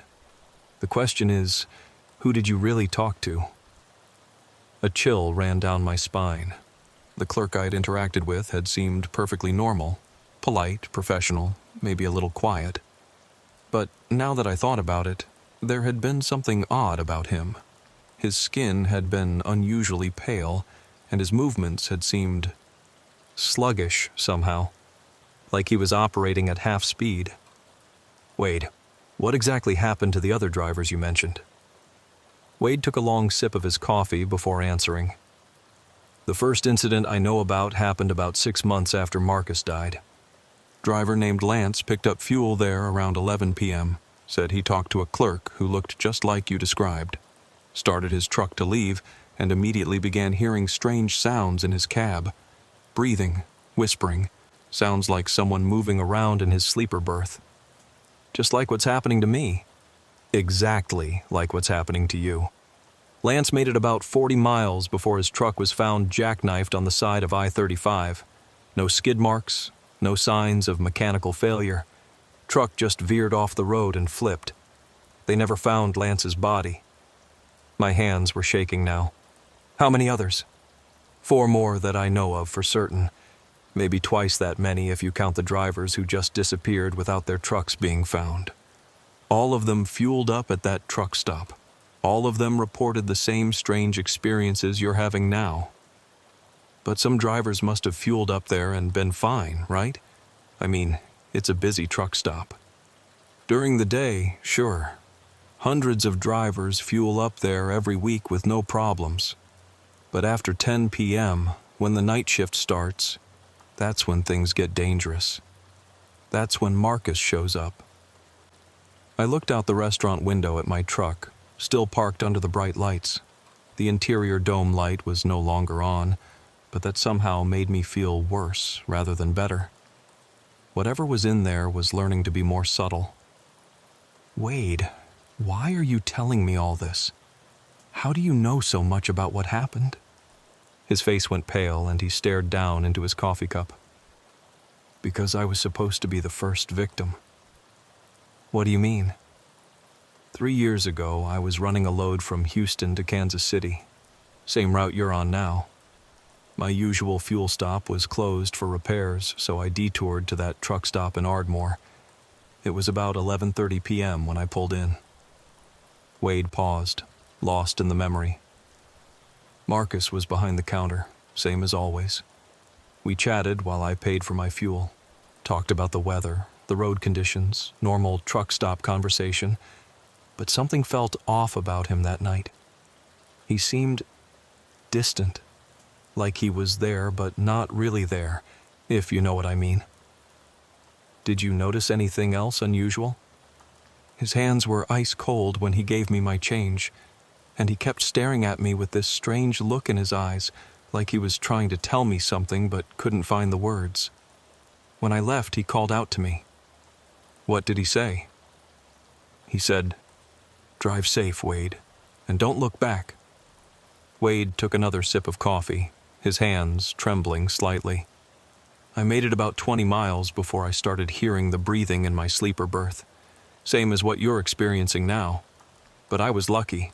My CB radio started acting up, picking up signals from other dimensions or something. I heard voices, dozens of them, all warning me to get off the road immediately. Did you? I pulled into this very truck stop and called my dispatcher, told him I was having mechanical problems and needed to overnight here for repairs. Spent the night in the restaurant, didn't go back to my truck until sunrise. When I finally did, everything was back to normal. No more breathing sounds, no more strange feelings. And you never had any problems after that? Wade shook his head. But here's the thing. The next morning, I heard on the CB that Marcus had been found dead in the back office of that truck stop in Ardmore. Heart attack, they said. But the coroner estimated he'd been dead for at least 6 hours. I did the math in my head, which means he was already dead when you talked to him. That's right. I was talking to a ghost and didn't even know it. But somehow Marcus managed to warn me, told me to drive safe and don't look back. I think he was trying to protect me from whatever was coming. But if Marcus is trying to protect drivers, why is he causing all these accidents? Wade's expression grew grim. Because I don't think it's Marcus doing it. I think something else is using his appearance, his memory, to lure drivers into danger. Something that feeds off, well, whatever it is that makes us alive. Before I could respond, my CB radio crackled to life from inside my truck. Even through the restaurant windows, I could hear voices coming through the speaker, multiple voices, all talking at once in a chaotic jumble of words. Wade and I rushed outside to listen. As we got closer to my truck, the voices became clearer. Clint, can you hear us? Don't go back in the truck, Clint. It's waiting for you. It's hungry. It's been so long since it fed. Wade grabbed my arm. Those are the voices of the missing drivers, the ones who disappeared after fueling up at that truck stop. How is that possible? I don't know, but they're trying to warn you. just like they tried to warn the others. The question is, are you going to listen? I stared at my truck, knowing that my livelihood depended on completing this run. The load I was hauling was worth nearly $2,000 to me, money I desperately needed. But was any amount of money worth risking my life? As if reading my thoughts, Wade said, "Clint, that load isn't worth dying for. Whatever's in your truck, it's not going to give up and go away. It'll follow you all the way to Minneapolis if you let it." Then what do you suggest I do? I can't just abandon my truck? No, but maybe we don't have to. I've got an idea, but it's going to sound crazy. At this point, crazy sounds pretty reasonable. Wade pulled out his cell phone and scrolled through his contacts. I've got a friend who drives for the same company I do. Guy named Garrett, who knows more about the supernatural side of trucking than anyone I've ever met. He's helped other drivers deal with unusual situations. You mean there are more haunted truck stops? Clint, you'd be amazed how many strange things happen on America's highways. Most drivers don't talk about them because they're afraid of being labeled crazy, but Garrett's made it his business to study these phenomena. If anyone can help you, it's him. Wade dialed a number and waited. After a few rings, someone answered. Garrett, it's Wade. I've got a driver here who's got the Ardmore problem. Yeah, that truck stop. No, he's still alive, but he's got something in his cab. Okay, we'll wait for you. Wade ended the call and turned to me. Garrett's about 30 miles south of here. He'll be here in an hour. In the meantime, we need to keep an eye on your truck and make sure whatever's in there doesn't decide to come looking for you. As if summoned by his words, my truck's interior lights suddenly blazed to life. Not just the dome light this time, but every light in the cab and sleeper berth. The truck looked like a Christmas tree in the darkness. And then, in the rear window of my sleeper berth, I saw a silhouette. It was the unmistakable shape of a man sitting on my bunk, perfectly still, facing forward toward the cab. Even from 50 yards away, I could make out the details. The shape of shoulders, the curve of a head, the way the figure was positioned as if waiting patiently for something. Wade, I whispered. Do you see that? He followed my gaze and went rigid. Jesus Christ, it's showing itself. The figure in my sleeper berth didn't move, but I could swear it was watching us. And as I stared at the silhouette, I began to make out more details. The figure was wearing what looked like a truck stop uniform shirt. And even though I couldn't see its face clearly, something about the posture and build looked familiar. It looked like Marcus, the dead clerk from Ardmore. But if Marcus was trying to protect drivers like Wade believed, why was he sitting in my truck instead of warning me to stay away? Unless Wade was wrong about Marcus's intentions. Unless the thing wearing Marcus's appearance had been hunting truckers for 3 years, using the familiar face of a friendly clerk to lure them into trusting him. And now it was waiting in my sleeper berth, ready to claim its latest victim. The CB radio in my truck crackled again, but this time there was only one voice, calm, friendly, and terrifyingly familiar. Clint, why don't you come back to your truck? I've got something I want to show you. It was Marcus's voice, the same polite tone he'd used when I'd paid for my fuel in Ardmore. But Marcus was supposed to be dead, and the dead don't usually offer to show you things unless they're planning to make you join them permanently. Garrett arrived exactly 1 hour later, pulling up in a well-maintained Peterbilt 379 that looked like it had rolled off the showroom floor despite being at least 20 years old. He was a big man, probably 6'4" and built like a linebacker with graying hair and intelligent eyes that seemed to take in everything at once. He parked his rig and walked over to where Wade and I were standing near the restaurant entrance, keeping a careful distance from my truck. The silhouette was still visible in my sleeper berth window, motionless as a statue. So that's our problem, Garrett said without preamble, nodding toward my truck. How long's it been sitting there like that? About an hour, I replied. Ever since the lights came on. And you're sure you interacted with Marcus at the Ardmore truck stop? If that was Marcus, the guy I talked to matched Wade's description perfectly. Garrett pulled out a small notebook and a pen. Tell me exactly what happened from the moment you pulled into that truck stop. Don't leave out any details, no matter how insignificant they might seem. I recounted my entire experience, the strange, thick feeling in the air that had started after I left the truck stop, the breathing sounds, the whispering, Wade's warning, everything. Garrett listened without interruption, occasionally making notes. You said the clerk's hands were cold when he gave you your change, Garrett said when I finished. How cold? Like he'd been holding ice.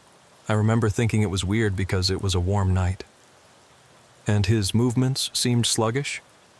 Yeah, like he was operating at half speed. But I figured he was just tired. It was late, and working night shift at a truck stop can't be easy. Garrett nodded and made another note. The temperature of the air in your cab, when did that start? Right after I left Ardmore, maybe 10 or 15 minutes down the road. And it only affected the air inside your truck, not outside? Right. Every time I stepped out of the cab, I could breathe normally again. Garrett closed his notebook and looked thoughtfully at my truck. Clint, what I'm about to tell you is going to sound like something out of a horror movie, but I need you to take it seriously. What you're dealing with isn't Marcus's ghost. Then what is it? It's something much older and much more dangerous. Marcus was just the bait. Or, more accurately, the entity is using Marcus's appearance and memories to make itself seem familiar and trustworthy. The real Marcus probably tried to resist when this thing first attached itself to him, which is why Wade got that warning. But eventually it consumed him completely. Wade shifted uncomfortably. Garrett, what kind of entity are we talking about here? The old truckers used to call them road wraiths, parasitic spirits that feed off the life force of long-haul drivers. They're attracted to the loneliness and isolation that comes with spending weeks on the road away from family and friends. Most of the time, they just follow trucks for a few miles, feeding off the driver's emotional energy. But sometimes they get hungry for something more substantial. I felt my blood turn cold. More substantial? They want to possess a living host completely, take over their body, their memories, their entire identity, and they're patient. They'll stalk a potential victim for hundreds of miles, wearing them down psychologically until their defenses are weak enough to breach. Is that what happened to the other drivers? The ones who disappeared? Garrett nodded grimly. Most likely. The entity probably drove their trucks off the road after taking possession, then used their bodies to find new hunting grounds. It could have been wearing dozens of different faces over the years. So why is it using Marcus's appearance specifically? Because Marcus worked at a truck stop, the perfect position to interact with hundreds of potential victims. The entity probably tried to possess him first, but Marcus was stronger than it expected.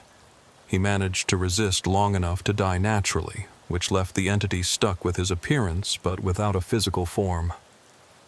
Until now, Wade said quietly. Exactly. It's been using that truck stop as a hunting ground ever since, appearing as Marcus to lure drivers into letting their guard down. Once a driver interacts with it, the entity attaches itself to them and follows them down the road, gradually wearing down their resistance until it can complete the possession. I looked at my truck, where the silhouette was still sitting motionless in the sleeper berth. So what's it waiting for? Why doesn't it just possess me now? Because you're not alone, and you're in a well-lit public place surrounded by other people. These entities prefer isolation. It's easier to break down someone's psychological defenses when they feel cut off from help.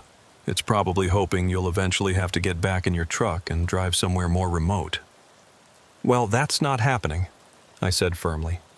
I'll abandon the load before I get back in that truck with that thing.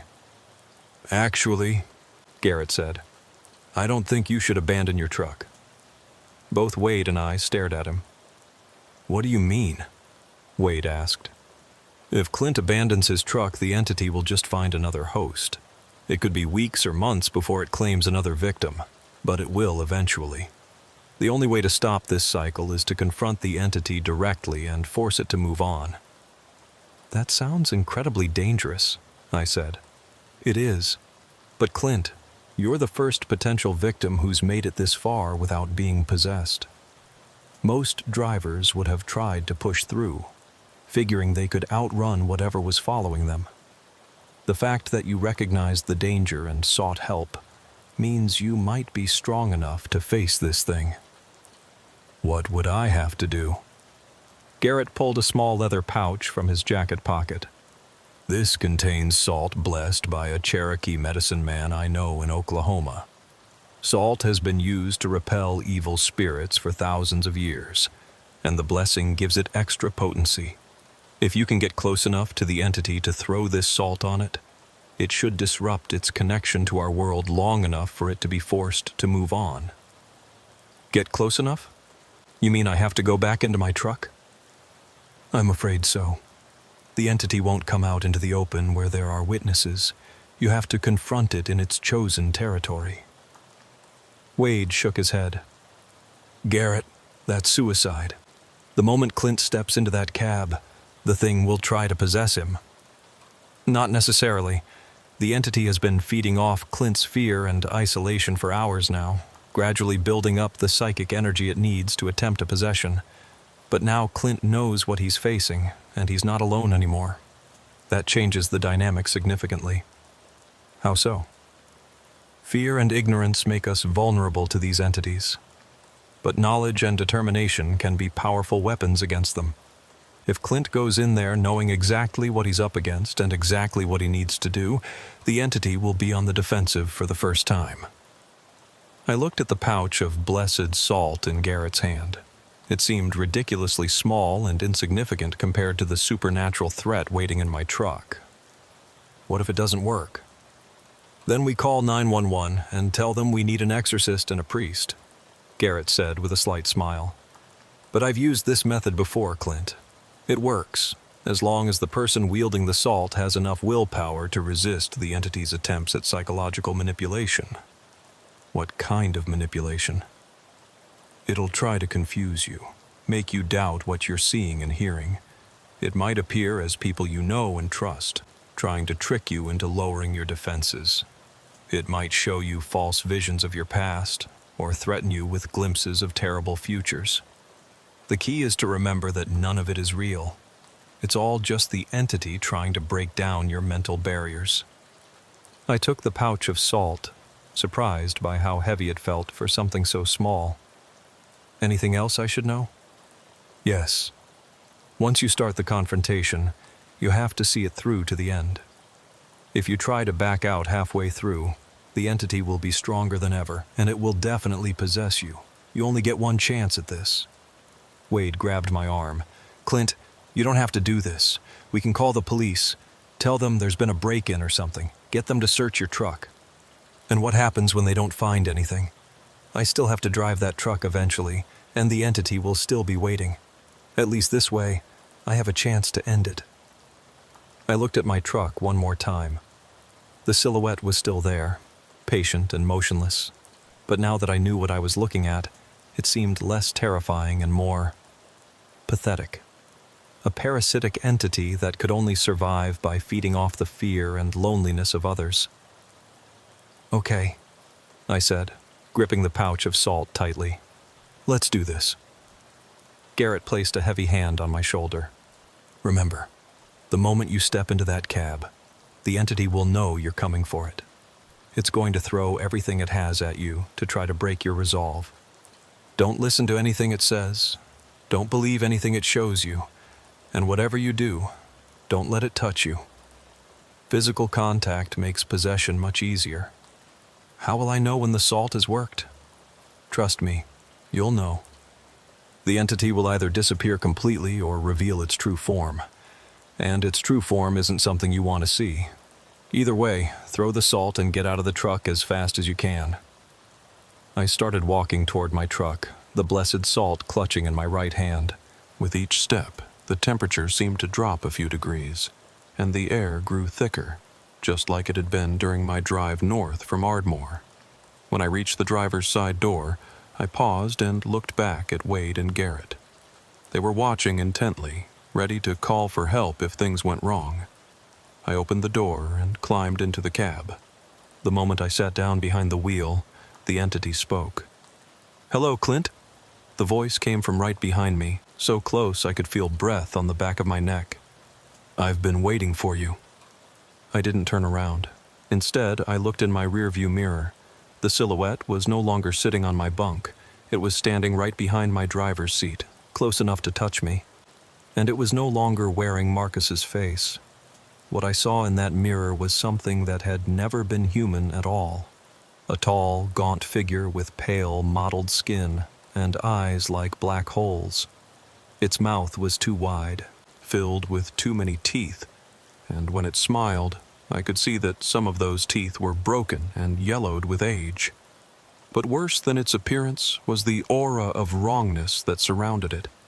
An overwhelming sense that this thing didn't belong in our world, that its very presence was a violation of natural law. "Do you like what you see, Clint?"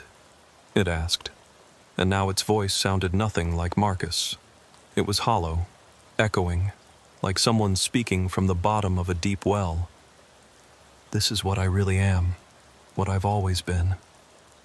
I gripped the pouch of salt tighter, trying to summon the courage to turn around and face the entity directly. But Garrett had warned me not to let it touch me, and in the confined space of the truck cab, avoiding physical contact would be nearly impossible. "You don't have to be afraid," the entity continued. "I'm not going to hurt you. I just want to share your body for a while. You'll still be you, mostly. I'll just be along for the ride, helping you make better decisions, keeping you company during those long, lonely hours on the road." "I know what you are," I said, surprised by how steady my voice sounded. "You're a parasite. You feed off drivers' life force until there's nothing left of them." The entity laughed, a sound like broken glass scraping against concrete. "Is that what the old man told you? How dramatic. The truth is much simpler, Clint. I don't destroy my hosts. I improve them.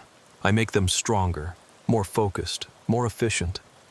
The drivers I've shared bodies with have made more money and covered more miles than they ever did on their own." "Then where are they now? Why haven't any of them been seen since they disappeared?" "Who says they've disappeared? Lance is still driving. Made it all the way to Alaska last month. Frank's been hauling freight in the Pacific Northwest. They're all still out there, still trucking, just better than they were before." As the entity spoke, I caught glimpses of images in my peripheral vision. Trucks driving through scenic landscapes, drivers who looked happy and prosperous, bank statements showing large deposits. But I remembered Garrett's warning about false visions and forced myself not to look directly at them. "You're lying," I said. "Am I? Look in your mirror, Clint. Look at yourself. When's the last time you were truly happy? When's the last time you felt like your life had meaning beyond just moving freight from one place to another?" Against my better judgment, I glanced at my reflection in the rearview mirror. For a split second, I saw myself as I really was. A lonely, middle-aged man with crow's feet around his eyes and gray creeping into his beard. A man whose ex-wife had left him because she couldn't compete with his love affair with the open road. But then the reflection changed. I saw myself as I could be, younger, happier, more confident.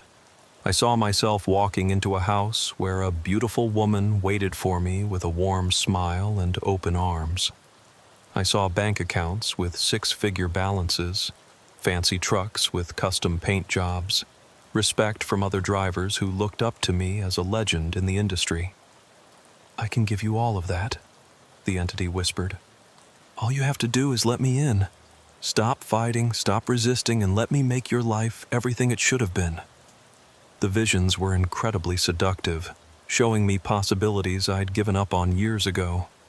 For a moment, I almost believed them. Almost. But then I remembered the silhouette I'd seen in my sleeper berth. Motionless, patient, waiting. That wasn't the posture of something that wanted to improve my life. That was the posture of a predator stalking its prey. "Show me Lance," I said suddenly. "What?" "You said Lance is still driving, still alive. Show me Lance. Let me talk to him." The entity was quiet for several seconds. "That's not how it works. Once the merger is complete, the original personality becomes integrated with mine. Lance is still there, but he's part of something larger now." "You mean he's dead?" "Death is such a limited concept, Clint. What I offer is transformation, evolution, a chance to become something more than just another lonely trucker grinding out miles for a paycheck." I could feel the entity moving closer behind me, though I hadn't heard any sound of footsteps.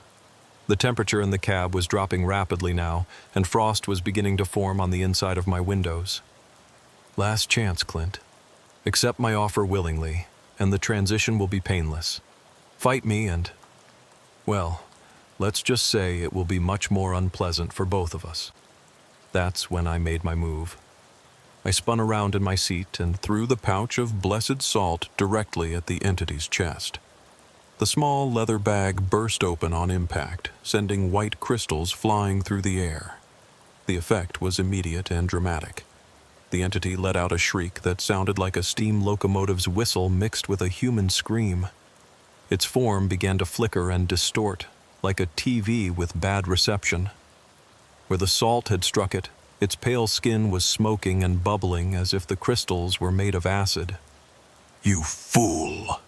it howled. "You have no idea what you've done. I was offering you immortality." "I don't want your kind of immortality," I said, backing toward the driver's side door. The entity's form was becoming less solid by the second, but it was also becoming more desperate. It lunged toward me, its clawed hands reaching for my throat. I threw myself backward out of the cab, landing hard on the asphalt parking lot. Behind me, I could hear the entity's screams growing fainter and more distorted. Wade and Garrett came running over as I picked myself up off the ground. "Did it work?" Wade asked. I looked back at my truck. The interior lights were flickering rapidly, like a strobe light, and I could see shadows moving chaotically inside the cab. But even as we watched, the flickering began to slow, and the shadows grew fainter. Finally, the lights went out completely, and the truck was silent. "It's gone," Garrett said with satisfaction. "The salt disrupted its connection to our world. It's been forced to move on." "Move on where?" "Hopefully somewhere far from any major trucking routes. These entities usually retreat to remote areas to recover after being banished. With any luck, it'll be decades before it's strong enough to try this again." I walked cautiously back to my truck and peered through the driver's side window. The cab looked completely normal. No signs of the supernatural confrontation that had just taken place. Even the frost on the windows was gone. I opened the door and climbed back into the cab. The air felt normal again. No thick, oppressive feeling, no sense of an unwelcome presence, just the familiar comfort of my own truck. "How do I know it's really gone?" I asked Garrett. "Start her up. If the entity was still here, you'd know it immediately." I turned the key, and my diesel engine roared to life with its usual healthy rumble. The gauges all showed normal readings, and when I switched on my CB radio, I heard nothing but the usual trucker chatter from Channel 19. "Looks like you're good to go," Garrett said, climbing up onto my running board. "But Clint, I want you to promise me something." "What's that?" "If you ever encounter anything like this again, any strange sounds, weird feelings, unexplained phenomena, don't try to tough it out on your own. Call me immediately." He handed me a business card with his contact information. "I've made it my business to help drivers deal with the supernatural side of trucking, and I'm always available." "How often does this kind of thing happen?" "More often than you'd think. America's highways are old, and some of them have accumulated things over the decades. Spirits, entities, memories of tragic events. Most of the time they're harmless, but occasionally something like what you just faced decides to make trouble. Wade leaned against my truck. "Clint, what are you going to do about your load? You're already hours behind schedule." I looked at my GPS display. It was nearly 3 a.m., and I still had over 600 miles to go to reach Minneapolis. Under normal circumstances, I would have been panicking about the delay. But after what I'd just been through, meeting a delivery schedule seemed like the least important thing in the world. "I'm going to drive straight through," I said. "And when I deliver this load, I'm going to call my dispatcher and take some time off. Maybe visit my ex-wife, see if we can work things out." "That sounds like a good plan," Garrett said. "Just remember, life's too short to spend it all alone on the road. Make sure you've got people who care about you, people you can call when things get dark. Isolation is what makes us vulnerable to entities like the one you just faced." I shook hands with both men and thanked them for their help. As they walked back to their own trucks, I sat in my cab for a moment, appreciating the simple pleasure of being alone without feeling threatened. Then I put my truck in gear and pulled back onto I-35, heading north toward Minneapolis, and what I hoped would be a much more ordinary end to an extraordinary night. Behind me, the truck stop grew smaller in my mirrors, until it was just a glow on the horizon. But I carried with me the memory of what I'd learned, that the highways of America held dangers I'd never imagined, but also that there were people out there willing to help drivers face those dangers. And most importantly, I'd learned that some things were worth more than money or schedule compliance. Things like coming home alive and having someone who'd be glad to see you when you did. 3 months later, I was driving the same route from Houston to Minneapolis, hauling another load of oil field equipment. I'd requested this specific run from my dispatcher, despite having other options that would have taken me through different states entirely. I told myself I was just being practical. It was good money, and I knew the route well. But the truth was, I needed to prove to myself that I could drive this highway without fear. That one supernatural encounter hadn't broken my confidence as a trucker. I'd taken Garrett's advice and spent those 3 months reconnecting with people. I'd visited my ex-wife, Linda, twice, and we'd had some good conversations about what had gone wrong between us and whether there might be a future worth exploring. I'd also started calling my brother Dale more regularly, something I hadn't done in years. The isolation that had made me vulnerable to the road wraith was slowly being replaced by genuine human connections. I felt stronger, more grounded, more like the man I used to be before decades of long-haul trucking had worn down my social skills. But despite all those positive changes, I was still nervous as I approached the Ardmore truck stop around 11 p.m. on a Thursday night in June. I had deliberately planned my fuel stop for daylight hours, but traffic delays and a breakdown outside Dallas had pushed my schedule back by nearly 6 hours. Now I was faced with the same choice I'd made 3 months earlier: fuel up at Ardmore after dark, or detour significantly to find another truck stop. This time, I chose to detour. I took the next exit and drove 15 miles east to a truck stop I'd never used before. It was smaller than the Ardmore location, with older pumps and a convenience store that looked like it hadn't been updated since the 1990s. But it was brightly lit, busy with other truckers, and most importantly, it didn't have any supernatural history that I knew of.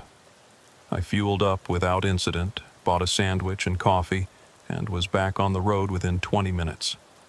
The detour had cost me some time and mileage, but the peace of mind was worth it, or so I thought. I was about 50 miles north of the detour when I first noticed something was wrong.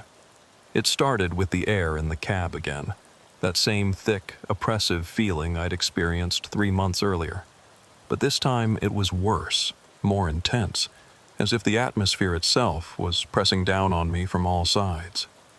My first thought was that I'd picked up some kind of contaminated fuel at the truck stop, but my engine was running normally, and the thick feeling was only affecting the air inside my cab, not outside.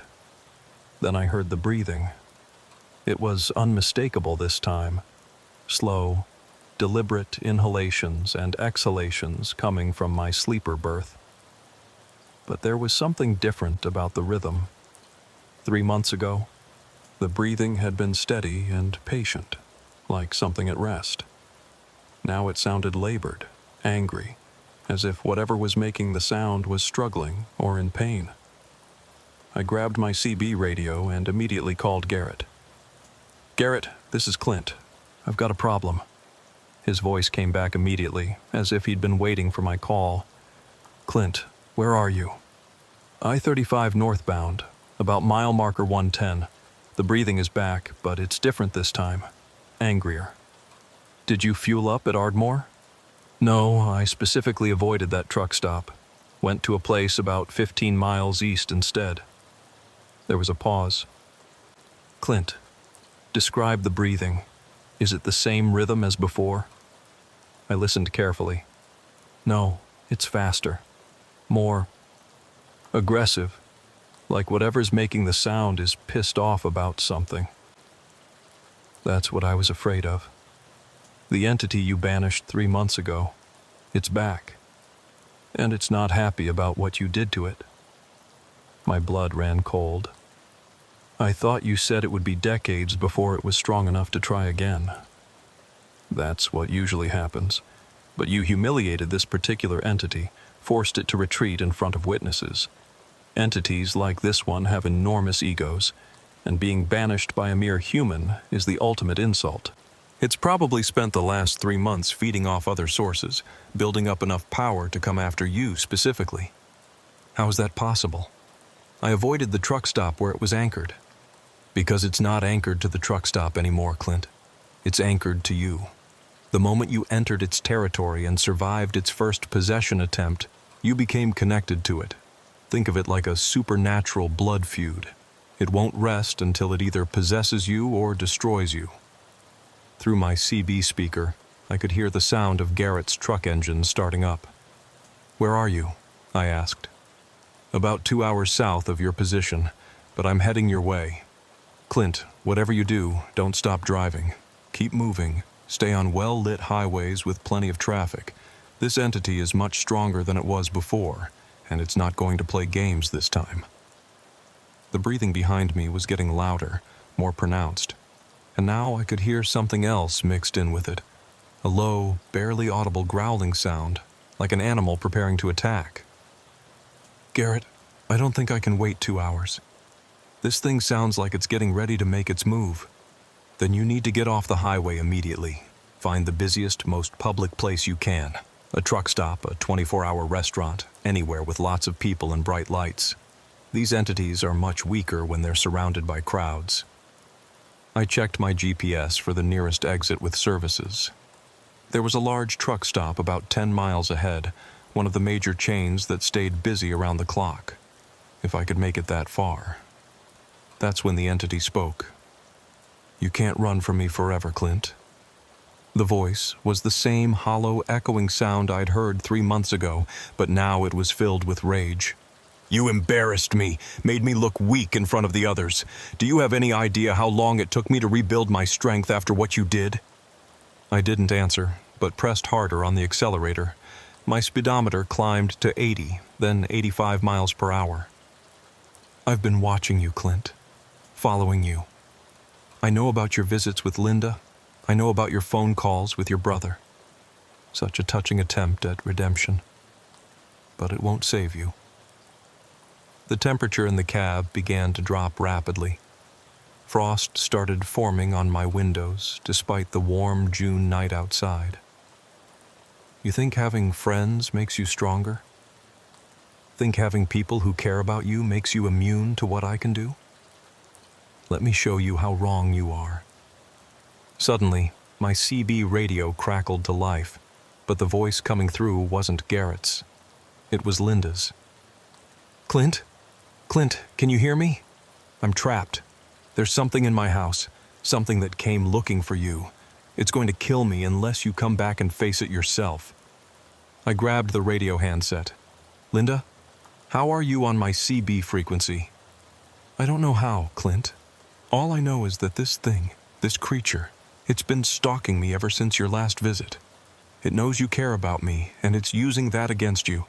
Please, you have to help me." Behind me, the entity laughed. "Go ahead, Clint. Call your ex-wife. Ask her if she's in any danger. But remember, while you're wasting time on a phone call, I'm getting stronger. And angrier." I pulled out my cell phone and dialed Linda's number. It rang twice before she answered. "Hello? Linda, it's Clint. Are you okay? Are you safe?" "Of course I'm safe. Clint, it's almost midnight. Is everything all right? You sound scared." I looked at my CB radio, where Linda's voice was still pleading for help. But the woman on my cell phone sounded completely normal, slightly confused by my late-night call, but obviously not in any danger. "The CB radio," I said to the entity. "You're creating false voices." "Very good, Clint. Yes, I can mimic anyone you care about. Would you like to hear from your brother Dale? Maybe your old friend Wade?" The CB erupted with familiar voices. Dale calling for help, Wade screaming in pain, even Garrett pleading with me to turn around and come back to save him. But they were all fake, all illusions created by the entity to confuse and manipulate me. I turned off the CB radio completely. "That won't help," the entity snarled. "I don't need the radio to get inside your head."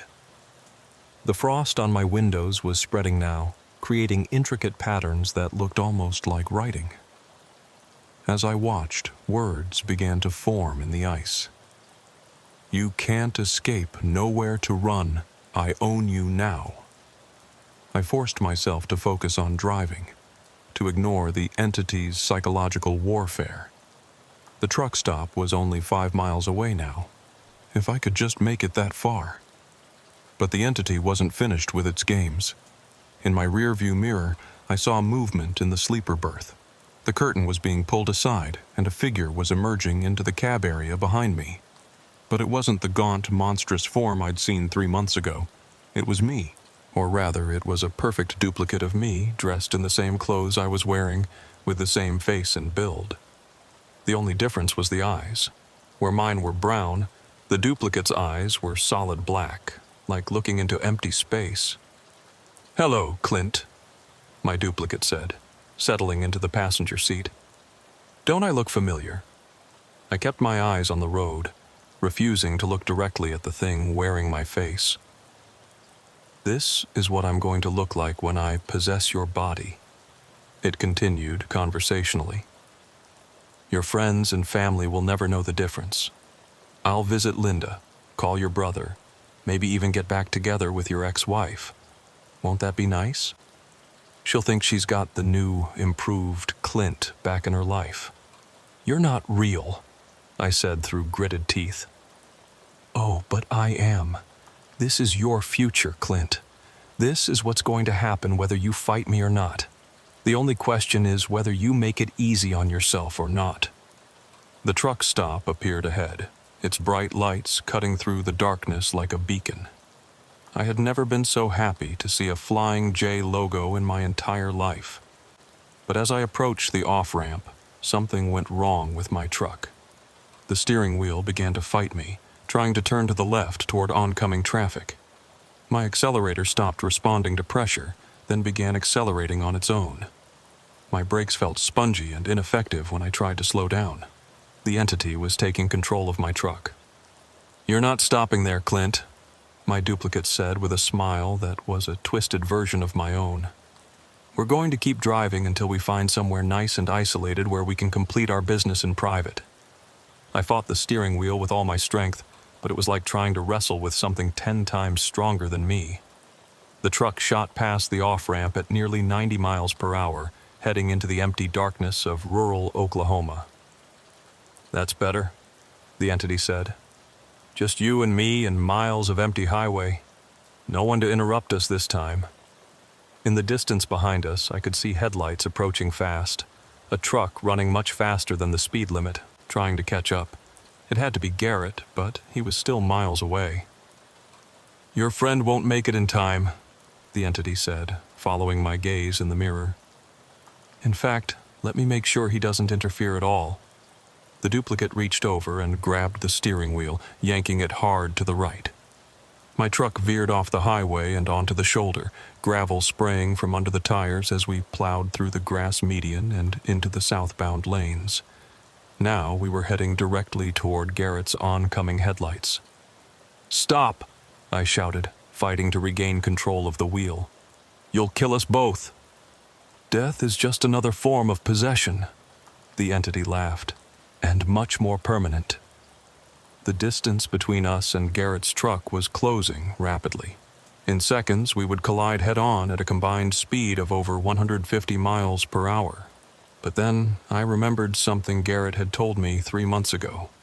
Fear and ignorance make us vulnerable to these entities, but knowledge and determination can be powerful weapons against them. This entity was trying to use my own fear against me, making me believe it had more power than it actually possessed. But if it was really strong enough to control my truck completely, why did it need to possess me at all? Why not just take over the truck and drive it wherever it wanted? Because it couldn't maintain that level of control for long. It was bluffing, using its remaining strength to create one final illusion of power. Instead of fighting the steering wheel, I let go of it completely. "What are you doing?" the duplicate demanded. "Calling your bluff," I said calmly. Without my resistance to fight against, the entity's control over the steering wheel faltered. The truck began to drift back toward the right side of the highway, the wheels finding the familiar groove of the travel lane. At the last second, I grabbed the wheel and steered us back into the northbound lanes, missing Garrett's truck by mere inches. The entity let out a howl of rage and frustration. "You can't resist me forever! I'll follow you to the ends of the earth!" "No, you won't," I said, reaching into my glove compartment. 3 months ago, after my encounter with the road wraith, Garrett had given me a backup supply of blessed salt, just in case. I'd carried it with me on every run since then, hoping I'd never need to use it. Now I pulled out the small pouch and held it up so the duplicate could see it. "You want to possess me so badly? Come and get me." The duplicate lunged across the cab, its hands reaching for my throat.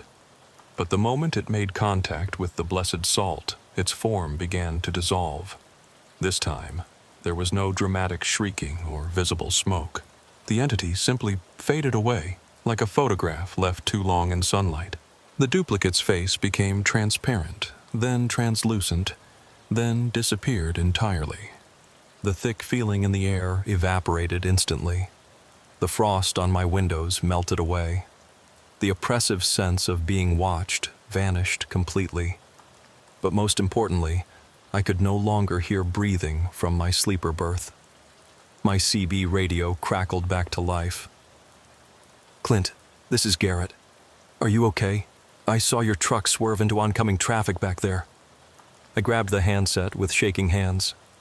"I'm okay, Garrett. The entity is gone. Really gone this time." "Are you sure?" I listened carefully to the sounds in my cab, engine noise, road noise, the hum of my air conditioning. Nothing else. "I'm sure. Whatever connection it had to me, I think I broke it when I called its bluff about controlling my truck." "Good man. These entities are all about psychological manipulation. Once you stop being afraid of them, they lose most of their power." I pulled over at the next exit and waited for Garrett to catch up. When he arrived, we inspected my truck thoroughly, inside and out. There were no signs of supernatural interference, no residual traces of the entity's presence. "I think you're free and clear this time," Garrett said. "But Clint, I want you to understand something. The reason this entity was able to come back and target you specifically is because you returned to its hunting ground. These things have long memories, and they hold grudges. So I can never drive through Oklahoma again? You can drive through Oklahoma all you want. Just avoid fueling up at truck stops after dark, unless you absolutely have to. And if you ever encounter anything supernatural again, don't try to handle it alone. Call me immediately." I promised I would, and we parted ways. I continued north to Minneapolis, delivered my load on schedule, and drove home to Indiana feeling like a weight had been lifted from my shoulders. But the entity's words about following me to the ends of the earth stayed with me. How could I be sure it was really gone? How could I know it wouldn't find some other way to come after me? The answer came 2 weeks later when I received a call from Wade. Clint, I've got some news about that truck stop in Ardmore. They're tearing it down. What do you mean?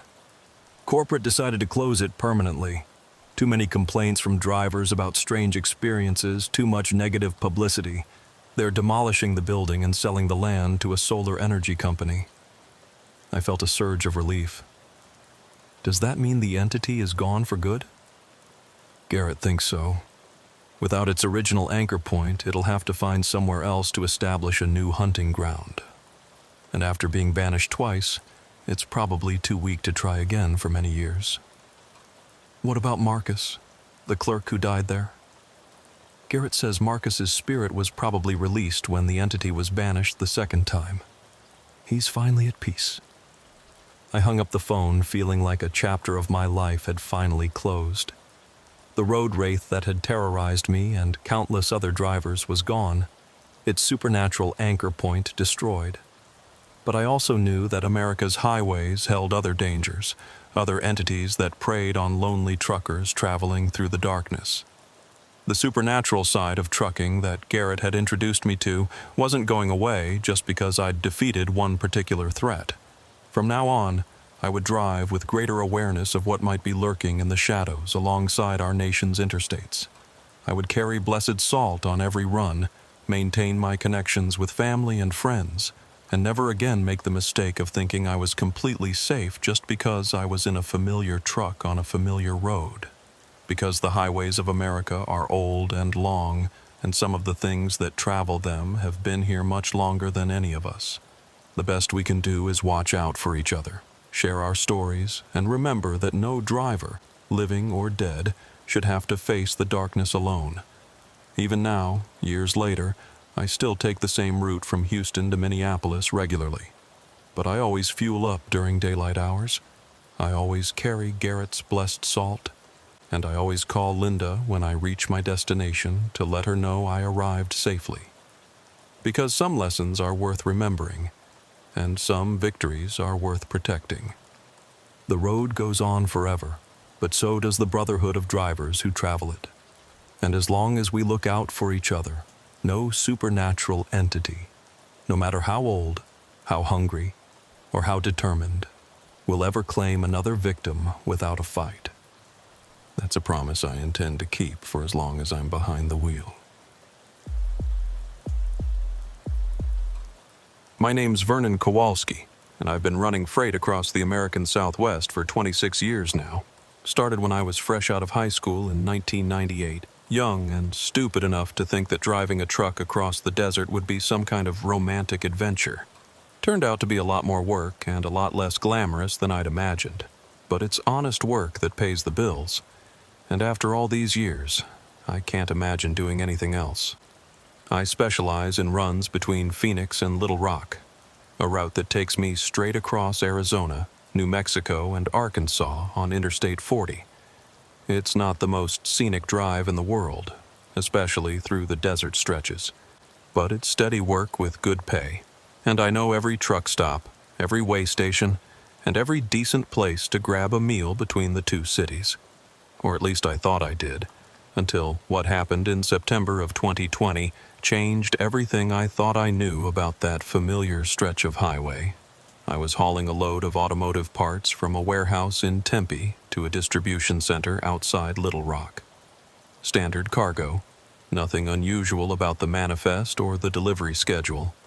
The load was legal weight, properly secured, and the customer wasn't in any particular hurry, so I planned to take my time and drive safely.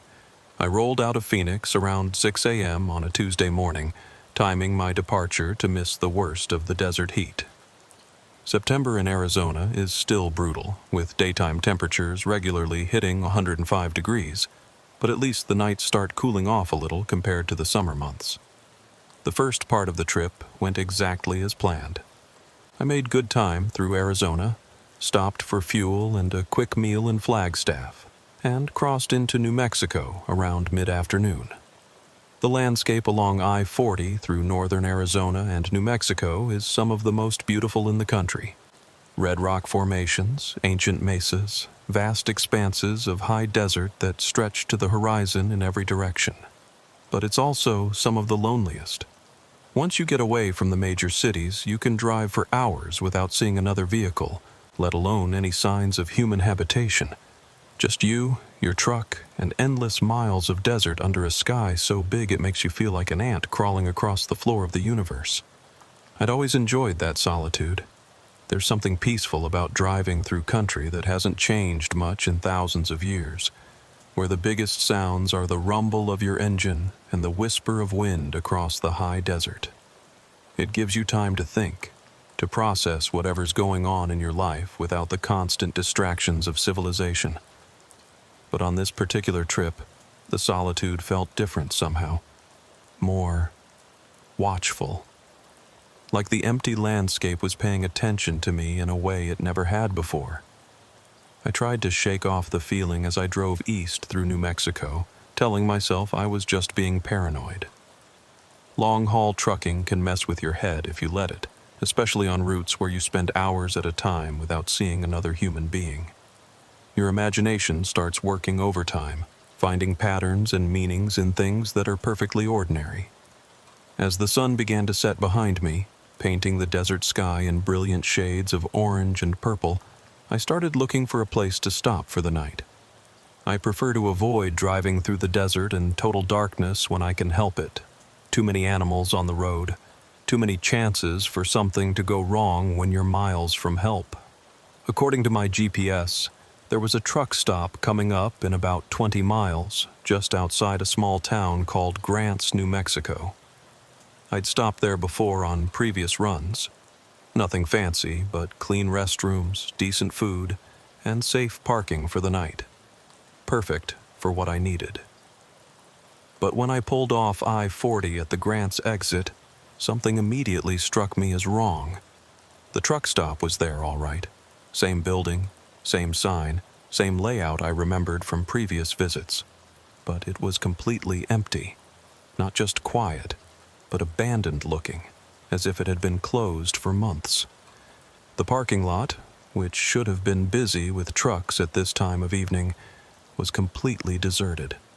No vehicles at all, not even any abandoned cars or maintenance equipment. The diesel pumps were dark, their digital displays blank.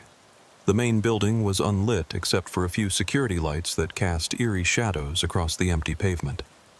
I sat in my truck for several minutes, trying to figure out what was going on. Had the truck stop gone out of business? But there were no for sale or closed signs anywhere. The building looked like it was in decent repair, and the parking lot was clean and free of debris. Maybe they were just having electrical problems, or the owner had decided to close early for some reason. These things happen with smaller truck stops. They don't always have the resources to stay open 24/7 like the major chains. I was about to put my truck back in gear and look for another place to stop when I noticed something that made me pause. There were lights on in the building after all. Not the bright fluorescent lighting you'd expect in an active truck stop, but a warm, yellowish glow coming from what looked like the restaurant area. Someone was definitely inside. I decided to check it out. Even if they were closed for business, maybe whoever was still there could direct me to another truck stop nearby. It was worth a try anyway. I parked my rig near the building and walked toward the main entrance.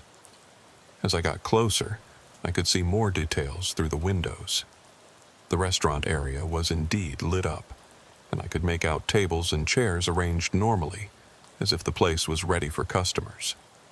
But I still couldn't see any people. The front door was unlocked, which seemed odd if they were closed. I pushed it open and stepped inside, expecting to hear the usual truck stop sounds, maybe a TV playing in the background, the hum of refrigeration units, the clatter of dishes being washed. Instead, I heard whispers. They were so faint at first that I thought it might just be the air conditioning system or some other mechanical noise. but as I stood still and listened more carefully, I could tell that's not what it was. These were definitely human voices, multiple people speaking in hushed tones, too quiet for me to make out individual words, but clearly having some kind of conversation. "Hello?" I called out, my voice echoing in the empty space. "Anyone here? Are you still open for business?" The whispering stopped immediately, replaced by complete silence. I waited for someone to answer, but no one did. The truck stop felt completely deserted again, as if the voices I'd heard had been my imagination. "Look, I'm not trying to cause trouble," I said to the empty room. "I'm just a trucker looking for a place to fuel up and maybe grab some dinner. If you're closed, just let me know and I'll find somewhere else." Still no response. I walked further into the building, past the convenience store shelves that were fully stocked with the usual truck stop merchandise: energy drinks, snacks, trucking supplies, souvenirs. Everything looked normal and well-maintained, as if customers had been shopping there just hours ago. But there was no one behind the counter, no cash register sounds, no signs of recent activity. The restaurant area was even stranger. Tables were set with clean placemats and silverware, as if they were expecting diners to arrive at any moment. The coffee machines were on, and I could smell fresh brewed coffee in the air. But every table was empty, every chair pushed in neatly. It felt like walking into a movie set, everything arranged to look normal and inviting, but with all the people mysteriously absent. That's when I heard the whispers again. This time they were coming from the back of the restaurant, maybe from the kitchen area. Still too quiet to understand, but definitely multiple voices having some kind of urgent conversation. The tone sounded conspiratorial, like people sharing secrets they didn't want overheard. I walked toward the sound, past empty booths and unoccupied tables. "Hello? I can hear you back there. I'm not trying to eavesdrop. I just want to know if you're still serving food." The whispers got slightly louder as I approached the kitchen, but I still couldn't make out individual words.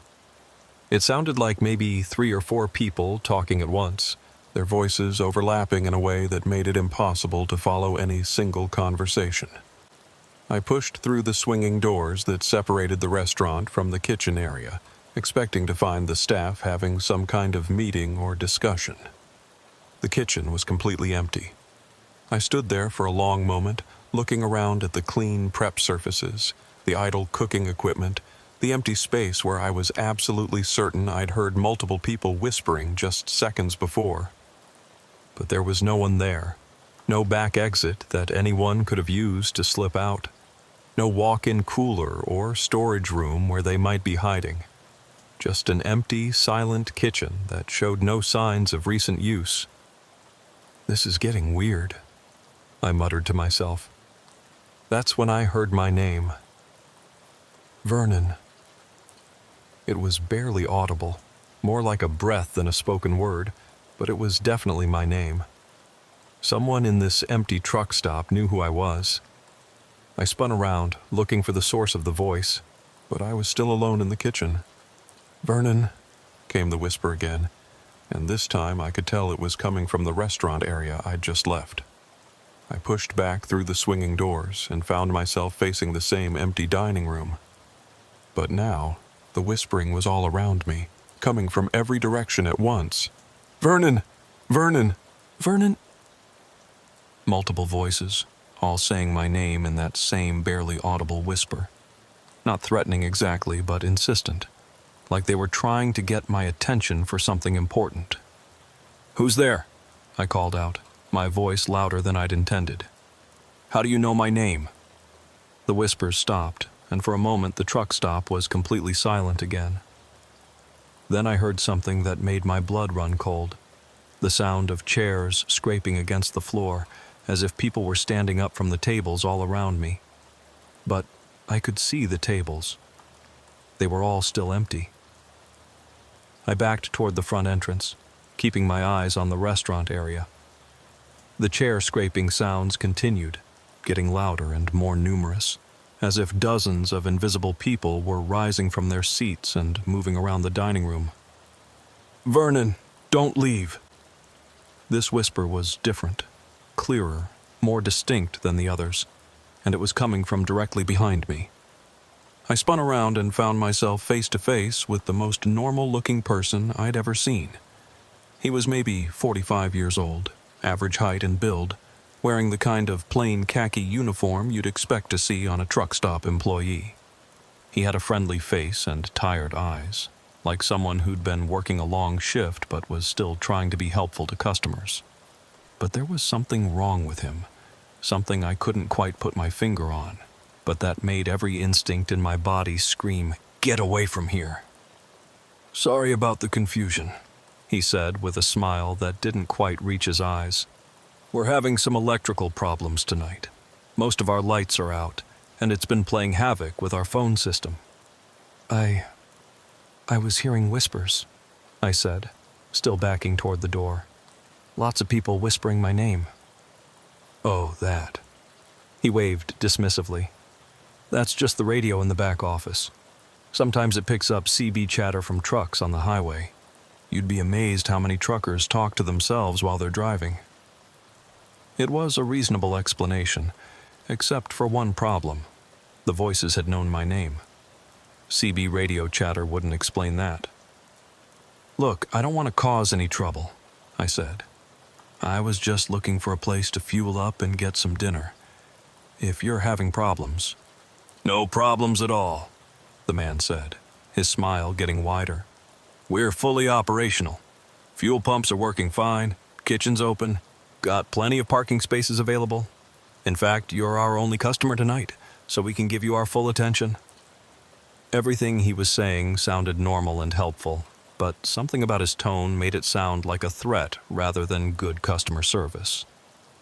"Actually, I just remembered I need to make a delivery tonight," I lied. "I should probably keep driving." "Are you sure? It's getting pretty dark out there, and you've got a long way to go before the next truck stop. Wouldn't want you to get stranded somewhere if your truck broke down." How did he know I had a long way to go? I hadn't told him where I was headed. "Thanks for the offer, but I'll be fine," I said, reaching for the door handle. "Vernon," he said quietly, and something about the way he said my name made me freeze. "Are you sure you want to leave? We've been waiting for you." "Waiting for me?" "For a very long time, and there's so much we want to show you." As he spoke, the whispers started again, but now they were louder and more distinct. I could make out individual phrases. "Stay with us, Vernon. Don't leave us alone. We have so many stories to tell, so many secrets to share." The voices were coming from all around me, but when I looked around the restaurant, I still couldn't see anyone except the man in the khaki uniform. But now I could tell that the empty chairs were moving. Not dramatically, but small shifts and adjustments, as if invisible people were settling into them. "Who are you people?" I asked. "We're travelers, just like you," the man said. "Truckers who stopped here for fuel and food and decided to stay a while. It gets lonely on the road, Vernon. You know that better than most. Wouldn't it be nice to have some company for a change? People who understand what it's like to spend weeks at a time driving through empty country with no one to talk to?" The idea was seductive, I had to admit. The loneliness of long-haul trucking was something I'd learned to live with, but that didn't mean I enjoyed it. Having people to talk to share stories with, to just be around, it sounded appealing. But everything about this situation felt wrong. The empty truck stop, the whispers, the way this man seemed to know things about me he shouldn't know. "Thanks, but I really do need to get back on the road," I said, turning the door handle. The door wouldn't budge. I pushed harder, then tried pulling instead of pushing. The door was locked, or stuck, or somehow sealed shut. "Vernon," the man said, and now his friendly expression was fading into something colder. "I really think you should stay. We insist." Behind him, The whispers were getting louder and more insistent. Stay, Vernon. Join us, Vernon. Become one of us, Vernon. I looked around the restaurant and realized I could finally see them. Not clearly, but like shapes made of smoke and shadow sitting at the tables and standing in the aisles. Dozens of them, maybe hundreds, all watching me with what felt like desperate hunger. And I understood what this place really was. It wasn't a truck stop at all. It was a trap. I yanked on the door handle with all my strength, but it wouldn't move. It was as if the door had been welded shut, or maybe as if the building itself was refusing to let me leave. There's no need to be afraid, Vernon, the man in the khaki uniform said, his voice taking on a hypnotic quality. We're all friends here, all fellow travelers who found a place where we can rest, where we don't have to be alone anymore. What are you? I asked, backing away from the door and looking around at the shadowy figures that were becoming more visible by the second. We're truckers, just like you, he replied. Drivers who spent years, decades crossing this desert alone. Do you know how isolating that can be, Vernon? How it eats away at your soul, mile after mile with nothing but the road and your own thoughts for company? As he spoke, the shadowy figures began to take on more definite shapes. I could make out the details now. Men and women in various styles of clothing that spanned different decades. Some wore modern trucker gear, but others were dressed in fashions from the 80s, 70s, even earlier. Their faces were pale and indistinct, but their eyes were bright and fixed on me with an intensity that made my skin crawl. We found each other here, the man continued. This place called to us, offered us what we'd been searching for all those years on the road. Community, fellowship, an end to the loneliness. By trapping people? I said, still trying to find another way out of the building. By offering them a choice.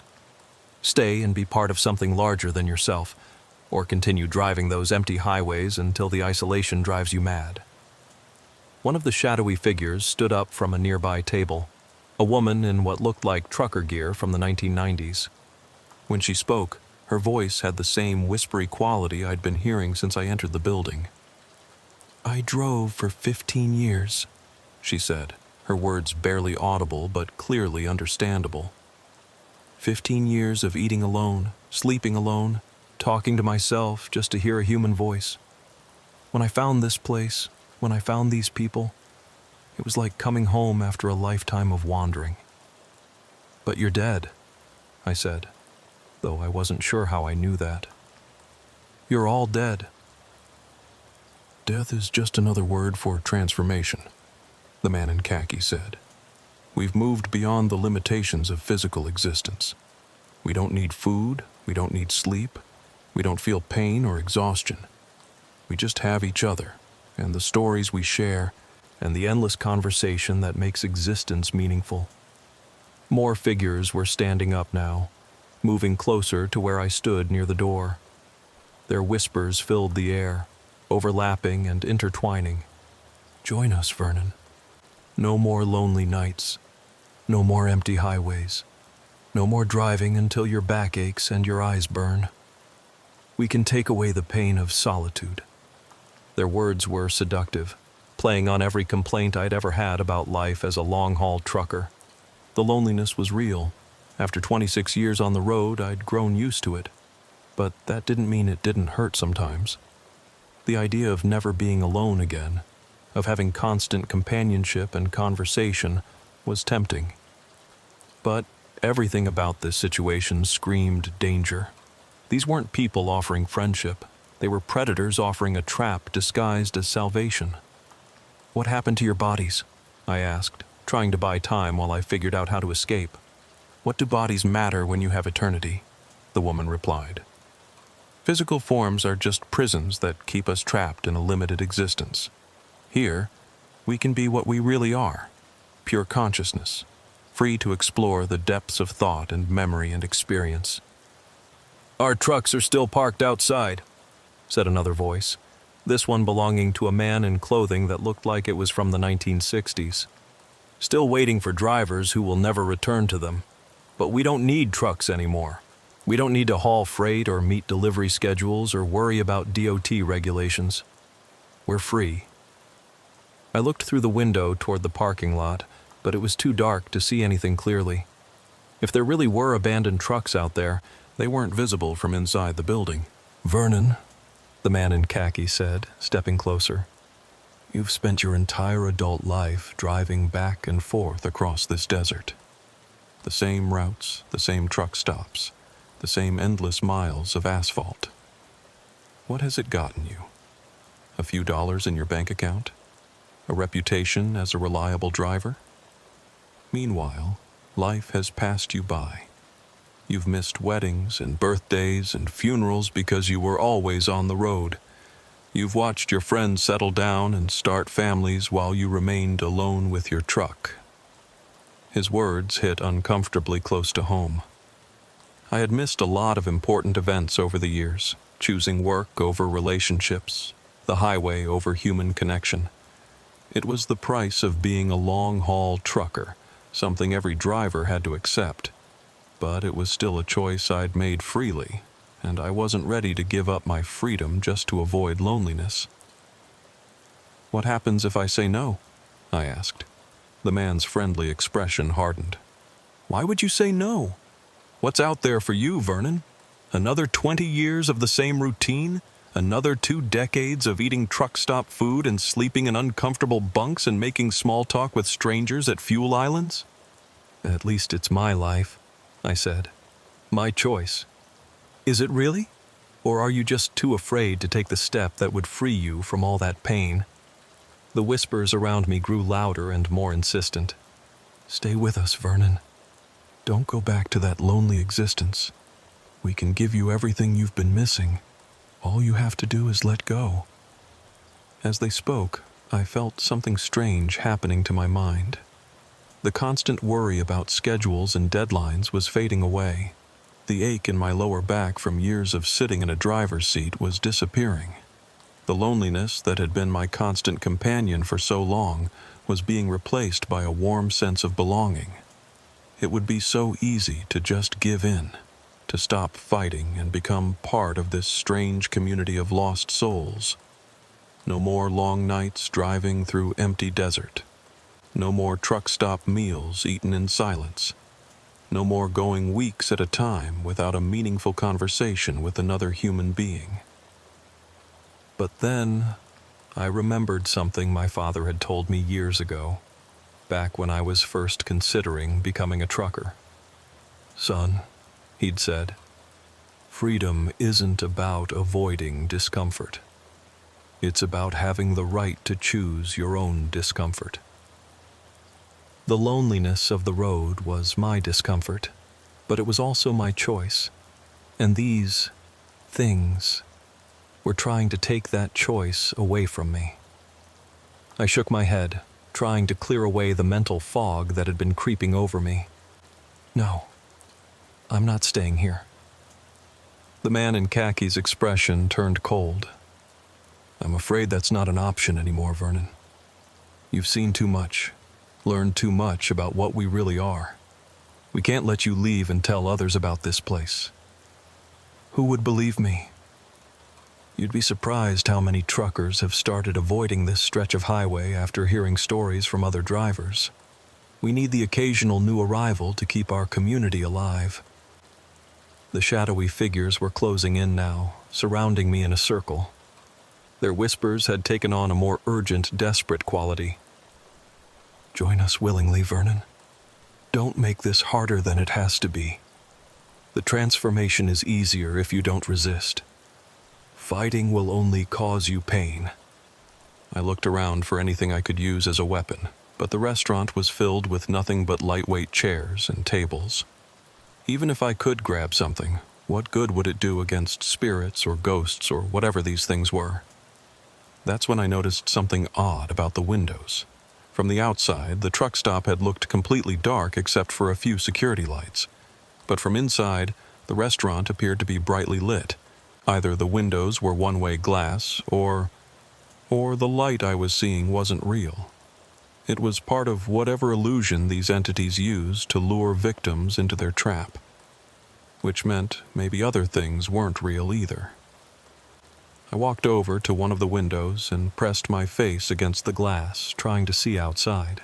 At first, all I could make out was darkness and the faint outline of my truck parked near the building, but as my eyes adjusted, I began to see more details. The parking lot wasn't empty after all. There were dozens of trucks out there, old ones, new ones, rigs from every era of trucking. Some looked like they'd been sitting there for years, with weeds growing up around their tires and rust eating away at their chrome. And beyond the trucks, barely visible in the darkness, I could see shapes that might have been human bodies. Lots of them, scattered around the parking lot like discarded mannequins. The physical remains of the truckers, whose spirits were now trapped in this place. "You see them, don't you?" the man in khaki said, appearing beside me at the window. "Our former selves. We don't need those bodies anymore, but we keep them around as reminders of what we used to be." "You're murderers," I said. "We're liberators. We free people from the prison of physical existence and offer them something better. Eternal companionship, infinite time to share stories and experiences, freedom from all the petty concerns that make mortal life such a burden. By killing them, by transforming them. The body dies, yes, but the consciousness lives on, enhanced, purified, connected to something greater than individual existence." I stared out at the graveyard of trucks and drivers, trying to count how many victims there might have been over the years. Dozens, certainly, maybe hundreds. How long has this been going on? "This truck stop has been here in one form or another since the 1960s, the man replied. "We've been recruiting new members for almost as long. The highways of America are full of lonely people, Vernon. People who spend their lives moving from place to place without ever really belonging anywhere. We offer them a home, a prison, a paradise. But I can see you're not ready to appreciate what we're offering. Perhaps you need some time to think it over." The shadowy figures began to move again, but this time they weren't approaching me. They were backing away, creating a clear path toward the rear of the restaurant. "Where are you going?" I asked. "We're giving you space to consider our offer," the man said. "The back room has some comfortable chairs where you can sit and think about your options. There's no rush. We have all the time in the world." I didn't trust this sudden change in their behavior, but I also didn't have much choice. I walked toward the back of the restaurant, the whispers following me like a chorus of damned souls. "Think about it, Vernon. Consider what we're offering. Remember how lonely you've been. Remember how tired you are of being alone." The back room turned out to be a small office area with a few chairs and a desk. There were no windows, and only one door, the one I'd just come through. I sat down in one of the chairs and tried to figure out how to escape from this nightmare. But as the minutes passed, I found myself actually considering their offer. The loneliness of the road really was hard to bear sometimes, and the idea of never being alone again, of having constant companionship and conversation, was more tempting than I wanted to admit. Maybe they were right. Maybe what they were offering really was better than spending the rest of my life driving empty highways, eating meals in silence, sleeping in truck cabs with nothing but the sound of highway traffic for company. After all, what was I going back to? Another load of freight to haul? Another week of solitude broken only by brief interactions with dispatchers and customers who saw me as nothing more than a means of moving their products from one place to another? The whispers seemed to sense my wavering resolve. "You're beginning to understand. We're not your enemies, Vernon. We're offering you salvation, freedom from the emptiness of mortal existence." I closed my eyes and tried to think clearly, but the whispers were getting inside my head, making it harder and harder to remember why I'd been resisting in the first place. Maybe it was time to stop fighting and accept what they were offering. Maybe it was time to join them. I must have been sitting in that back room for over an hour, listening to the whispers and feeling my resistance slowly crumble away. The voices were so persistent, so reasonable in their arguments, that it was becoming harder and harder to remember why I'd wanted to leave in the first place. The loneliness of the road really was exhausting. 26 years of it had worn me down in ways I'd never fully admitted to myself. And what did I have to show for it? A decent savings account, sure, but no wife, no kids, no real friends outside of the trucking community. Just an endless cycle of picking up loads, driving across the country, and delivering them to people who barely acknowledged my existence. Maybe the entities in this place were right. Maybe what they were offering really was better than continuing that empty existence for another 20 or 30 years, until I was too old to drive anymore. Vernon? The voice was different from the others. Not a whisper, but a normal speaking voice with a slight southern accent. Vernon, can you hear me? My name's Marvin, and I need you to listen very carefully.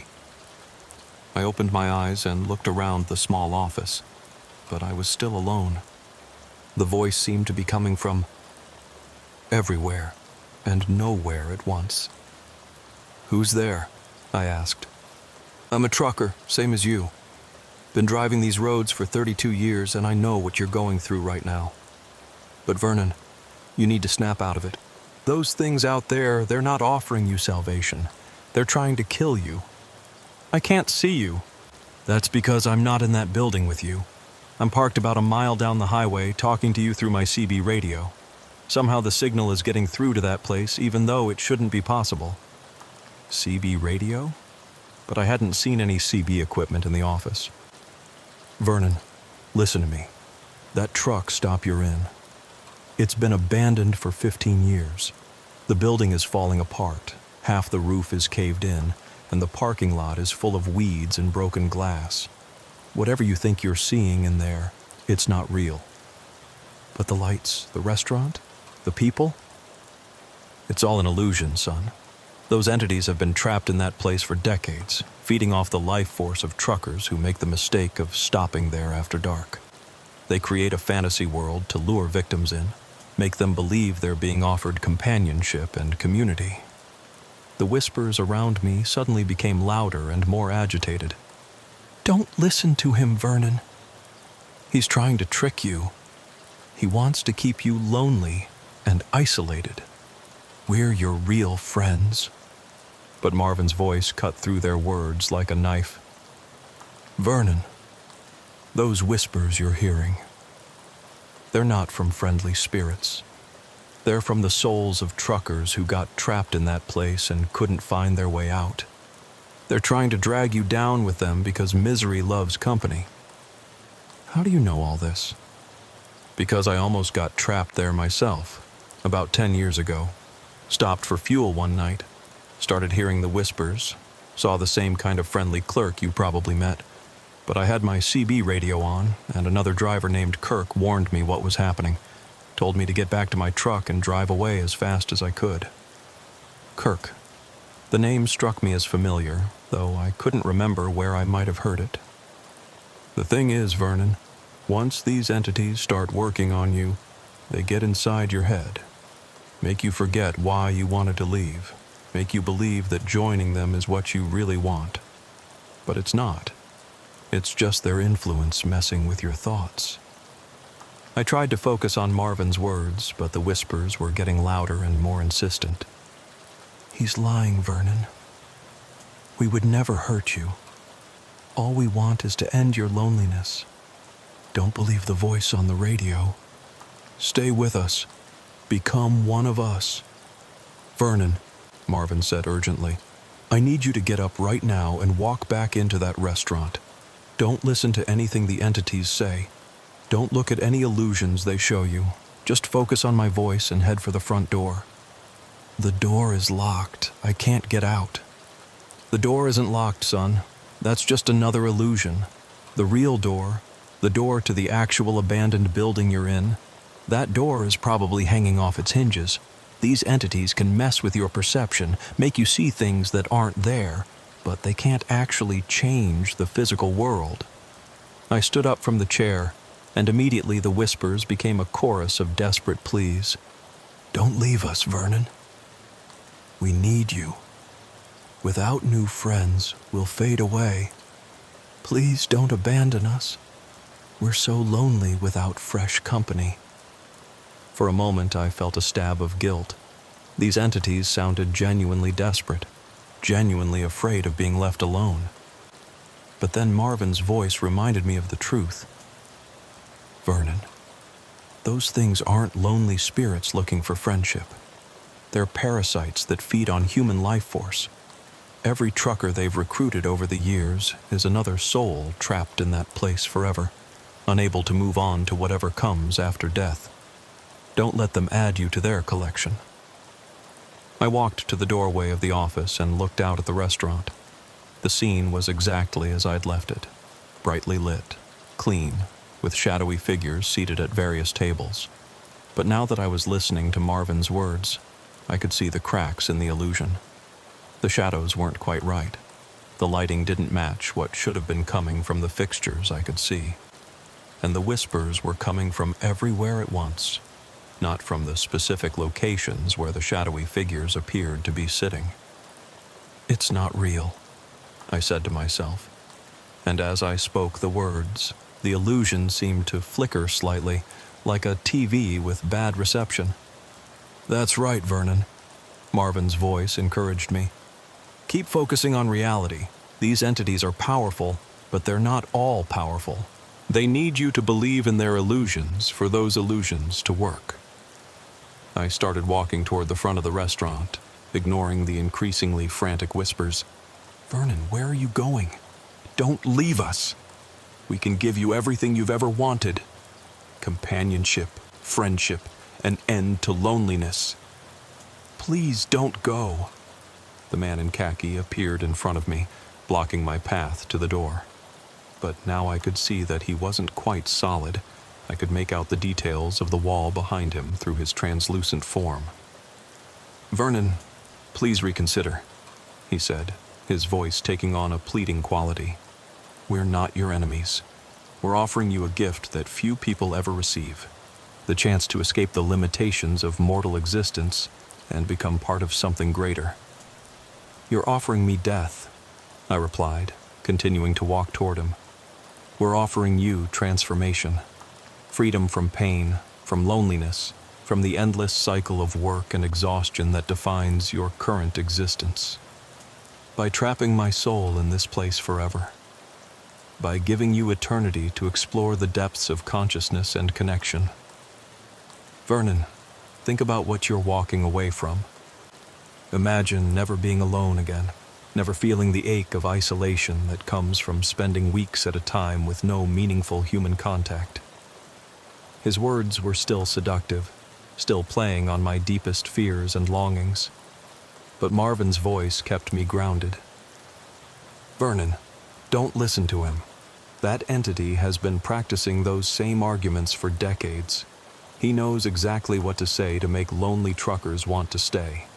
But look around you. Really look. Do those shadows look happy to you? Do they look like they're enjoying their eternal companionship? I looked at the shadowy figures seated around the restaurant. Now that I was paying attention, I could see that they weren't engaged in pleasant conversation or joyful fellowship. They were sitting in isolation, each one trapped in their own space, whispering to themselves or staring blankly into the distance. They looked miserable. They're not companions, I realized. They're prisoners. The man in khaki's friendly expression cracked, revealing something desperate and angry underneath. You don't understand what you're rejecting, Vernon. You think your life on the road has meaning, but what has it really accomplished? You've spent 26 years moving other people's goods from place to place. You've contributed nothing to the world, created nothing of lasting value. At least here, you could be part of something permanent. Maybe not, I said, stepping right through his translucent form. But it would be my life to waste. The moment I passed through the entity, the entire restaurant seemed to shudder and flicker. The bright lights dimmed, the clean surfaces became dirty and decrepit, and the shadowy figures began to fade. I could see the building as it really was now, abandoned, falling apart, with holes in the walls and debris scattered across the floor. The front door wasn't locked at all. It was hanging open, creaking in the desert wind. "Vernon," Marvin's voice called urgently. "Get out of there now. They're losing their hold on the illusion, and they're going to be desperate.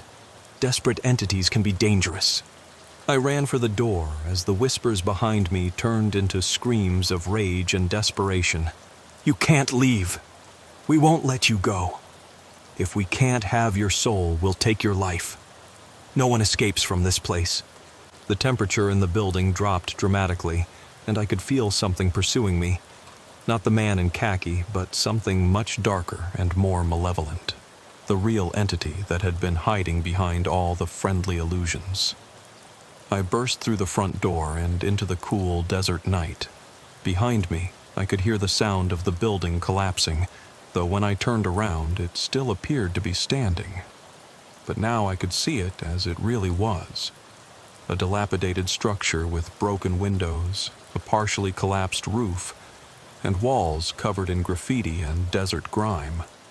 The parking lot was exactly as Marvin had described it, full of abandoned trucks from different eras, some so old they were barely recognizable as vehicles anymore. Weeds grew up through cracks in the asphalt, and in the moonlight, I could see the pale shapes of human bones scattered among the rusted hulks. My own truck sat near the building, exactly where I'd parked it. It looked completely normal and undamaged, the only clean functioning vehicle in the entire lot. As I ran toward my rig, Marvin's voice crackled through my CB radio, which was still on in my cab. "Vernon, you made it out. How are you feeling?" I climbed into my truck and grabbed the CB handset with shaking hands. "I'm okay, I think. Shaken up, but okay." "Marvin, how did you know to contact me?" "I've been monitoring CB chatter on this stretch of highway for 10 years now, ever since Kirk saved my life by warning me about that place.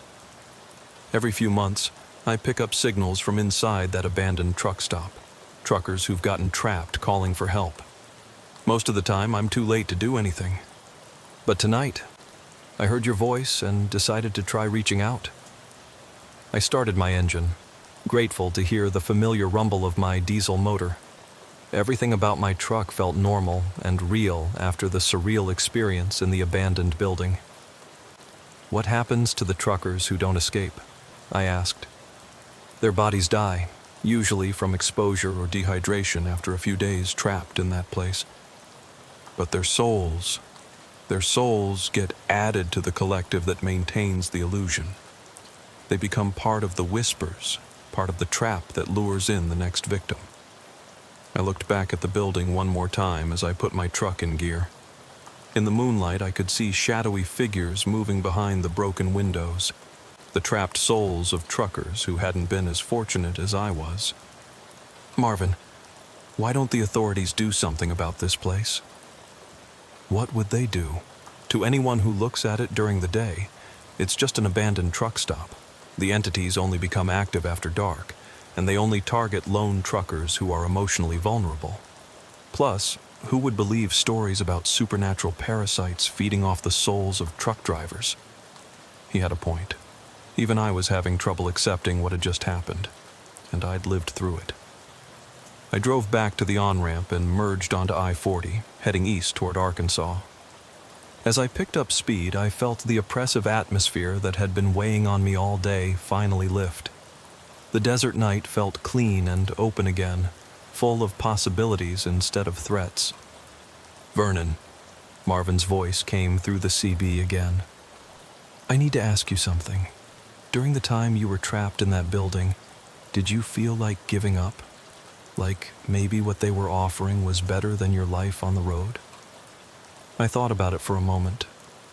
Yeah, I did. For a while there, I was seriously considering joining them.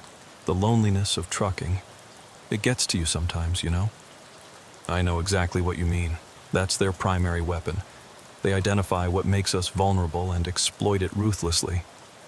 The loneliness, the isolation, the feeling that our lives don't have much meaning beyond moving freight from one place to another. But you got past it?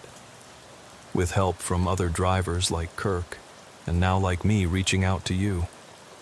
The thing is, Vernon, we don't have to be as alone as we think we are. There's a whole community of truckers out here who look out for each other, share information, warn each other about dangers on the road. As if to prove his point, other voices began breaking in on the CB frequency. This is Lance eastbound on I-40. Heard some of that conversation. Vernon, glad you made it out okay. Blake here, westbound near Flagstaff. Been driving this route for 12 years, and I always wondered why some trucks just disappeared around that area. Now I know. Garrett checking in from I-10 down south. Vernon, if you need someone to talk to while you're driving tonight, we've got a whole network of drivers who monitor these frequencies. You're not alone out here. For the first time in years, I felt genuinely connected to the trucking community. Not just as individual drivers who happened to share the same profession, but as a brotherhood that looked out for each other in ways that went beyond just sharing information about traffic conditions and fuel prices. Thanks, everyone, I said into the CB handset. I appreciate it more than you know. Over the next several hours, as I drove through New Mexico and into the Texas Panhandle, I had intermittent conversations with various drivers on the radio. Nothing dramatic or profound, just the kind of casual talk that helps pass the time and remind you that you're part of something larger than yourself. By the time the sun came up, I felt better than I had in months. Not just because I'd escaped from a supernatural trap, but because I'd been reminded that the loneliness of the road didn't have to be absolute. There were people out here who cared about each other, who were willing to help a fellow driver in trouble. I delivered my load in Arkansas without any further incidents and began the drive back to Phoenix. But instead of taking I-40 again, I chose a different route. I-44 north through Oklahoma, then I-35 south through Texas. It would add a few hours to my trip, but I wasn't ready to drive past that abandoned truck stop again. Not yet. Maybe someday I'd be able to handle that stretch of highway again. But for now, I was content to take the long way home, knowing that I had friends on the radio to talk to if the isolation started getting to me. Because I'd learned something important during that terrible night in New Mexico. The entities in that abandoned truck stop weren't wrong about the loneliness and isolation that comes with long-haul trucking. Those feelings are real, and they can make drivers vulnerable to all kinds of dangers, both supernatural and mundane. But they were wrong about the solution. The answer wasn't to give up your humanity and join some parasitic collective. The answer was to remember that even on the loneliest stretches of highway, you're part of a community of people who understand what you're going through and are willing to help if you need it. All you have to do is reach for the CB handset and call out into the darkness. Someone will answer. Someone always does. 6 weeks later, I was back on I-40, but this time I wasn't alone. I'd spent those 6 weeks thinking about what had happened at the abandoned truck stop, and I'd come to a disturbing conclusion. I couldn't be the only driver who'd encountered those entities. In fact, based on the number of abandoned trucks I'd seen in that parking lot, there had probably been dozens of victims over the years, which meant there were probably other drivers out there right now who were heading into that same trap, unaware of what was waiting for them. I'd tried reporting the incident to the authorities, but just as Marvin had predicted, no one took it seriously. The New Mexico State Police thanked me for the information, but clearly thought I was either lying or suffering from some kind of breakdown. The Department of Transportation was polite but unhelpful. Even the trucking company I worked for just made a note in my file and suggested I take some time off if the stress of long-haul driving was getting to me, so I decided to handle it myself. I'd convinced another driver named Randolph to ride along with me on this trip, an experienced trucker who'd been hauling freight for over 20 years and wasn't easily spooked. I'd told him some of what had happened, though I'd left out the more unbelievable details. I just said I'd had a bad experience at a truck stop that I thought other drivers should know about.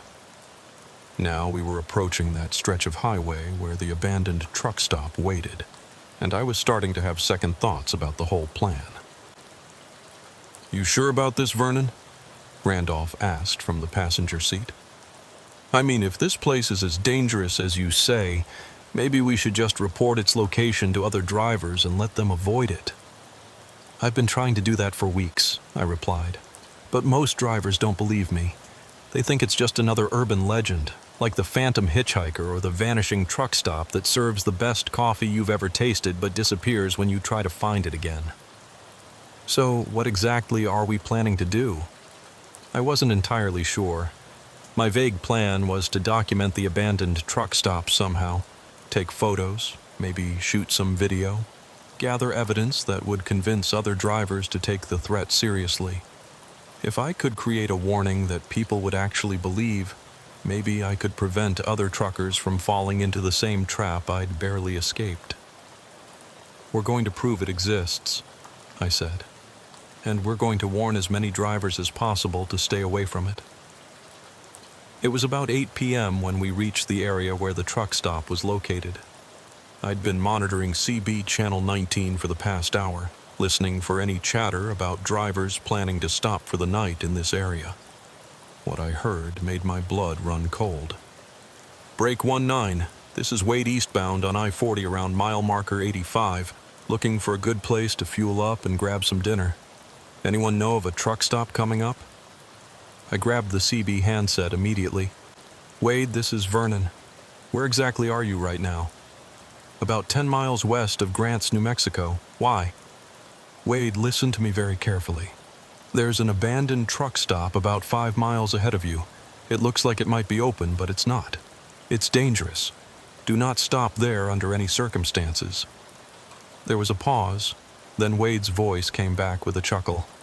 "Vernon, you talking about that old Flying J? I stopped there a couple times before it closed down. What's dangerous about an abandoned building?" "Wade, just trust me on this. Keep driving until you reach Albuquerque. There are plenty of safe truck stops there." "Thanks for the advice, Vernon, but I'm running low on fuel and I'm tired. If I see a place that looks like I can get some diesel, I'm stopping." I looked at Randolph, who was listening to the conversation with growing concern. "We need to get there before he does," I said, pressing harder on the accelerator. But we were too late. As we crested the hill overlooking the area where the truck stop was located, I could see headlights in the parking lot below. Wade had already pulled off the highway and was walking toward the building. "There," I said, pointing down at the scene.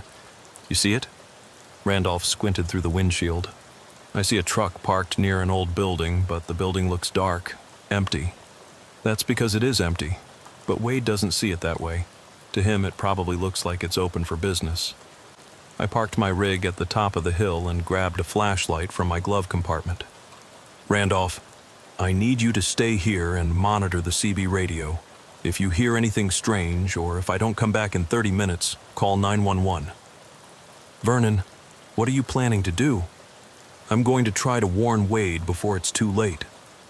I climbed down from my truck and started jogging toward the abandoned truck stop. As I got closer, I could hear the familiar sound that had haunted my dreams for weeks. Whispers carried on the desert wind, too faint to understand, but definitely human voices. Wade's truck was parked near the building, its engine still ticking as it cooled down. But Wade himself was nowhere to be seen. I tried the main entrance to the building. The door was hanging open, just as I remembered, but I couldn't see any light coming from inside. "Wade!" I called out. "Wade, can you hear me?" No response. I stepped into the building, playing my flashlight beam across the interior. What I saw was exactly what I expected: a ruined truck stop with debris scattered across the floor, broken windows, and graffiti covering the walls. But I could hear voices coming from deeper in the building. Not whispers this time, but normal conversation. Wade was talking to someone.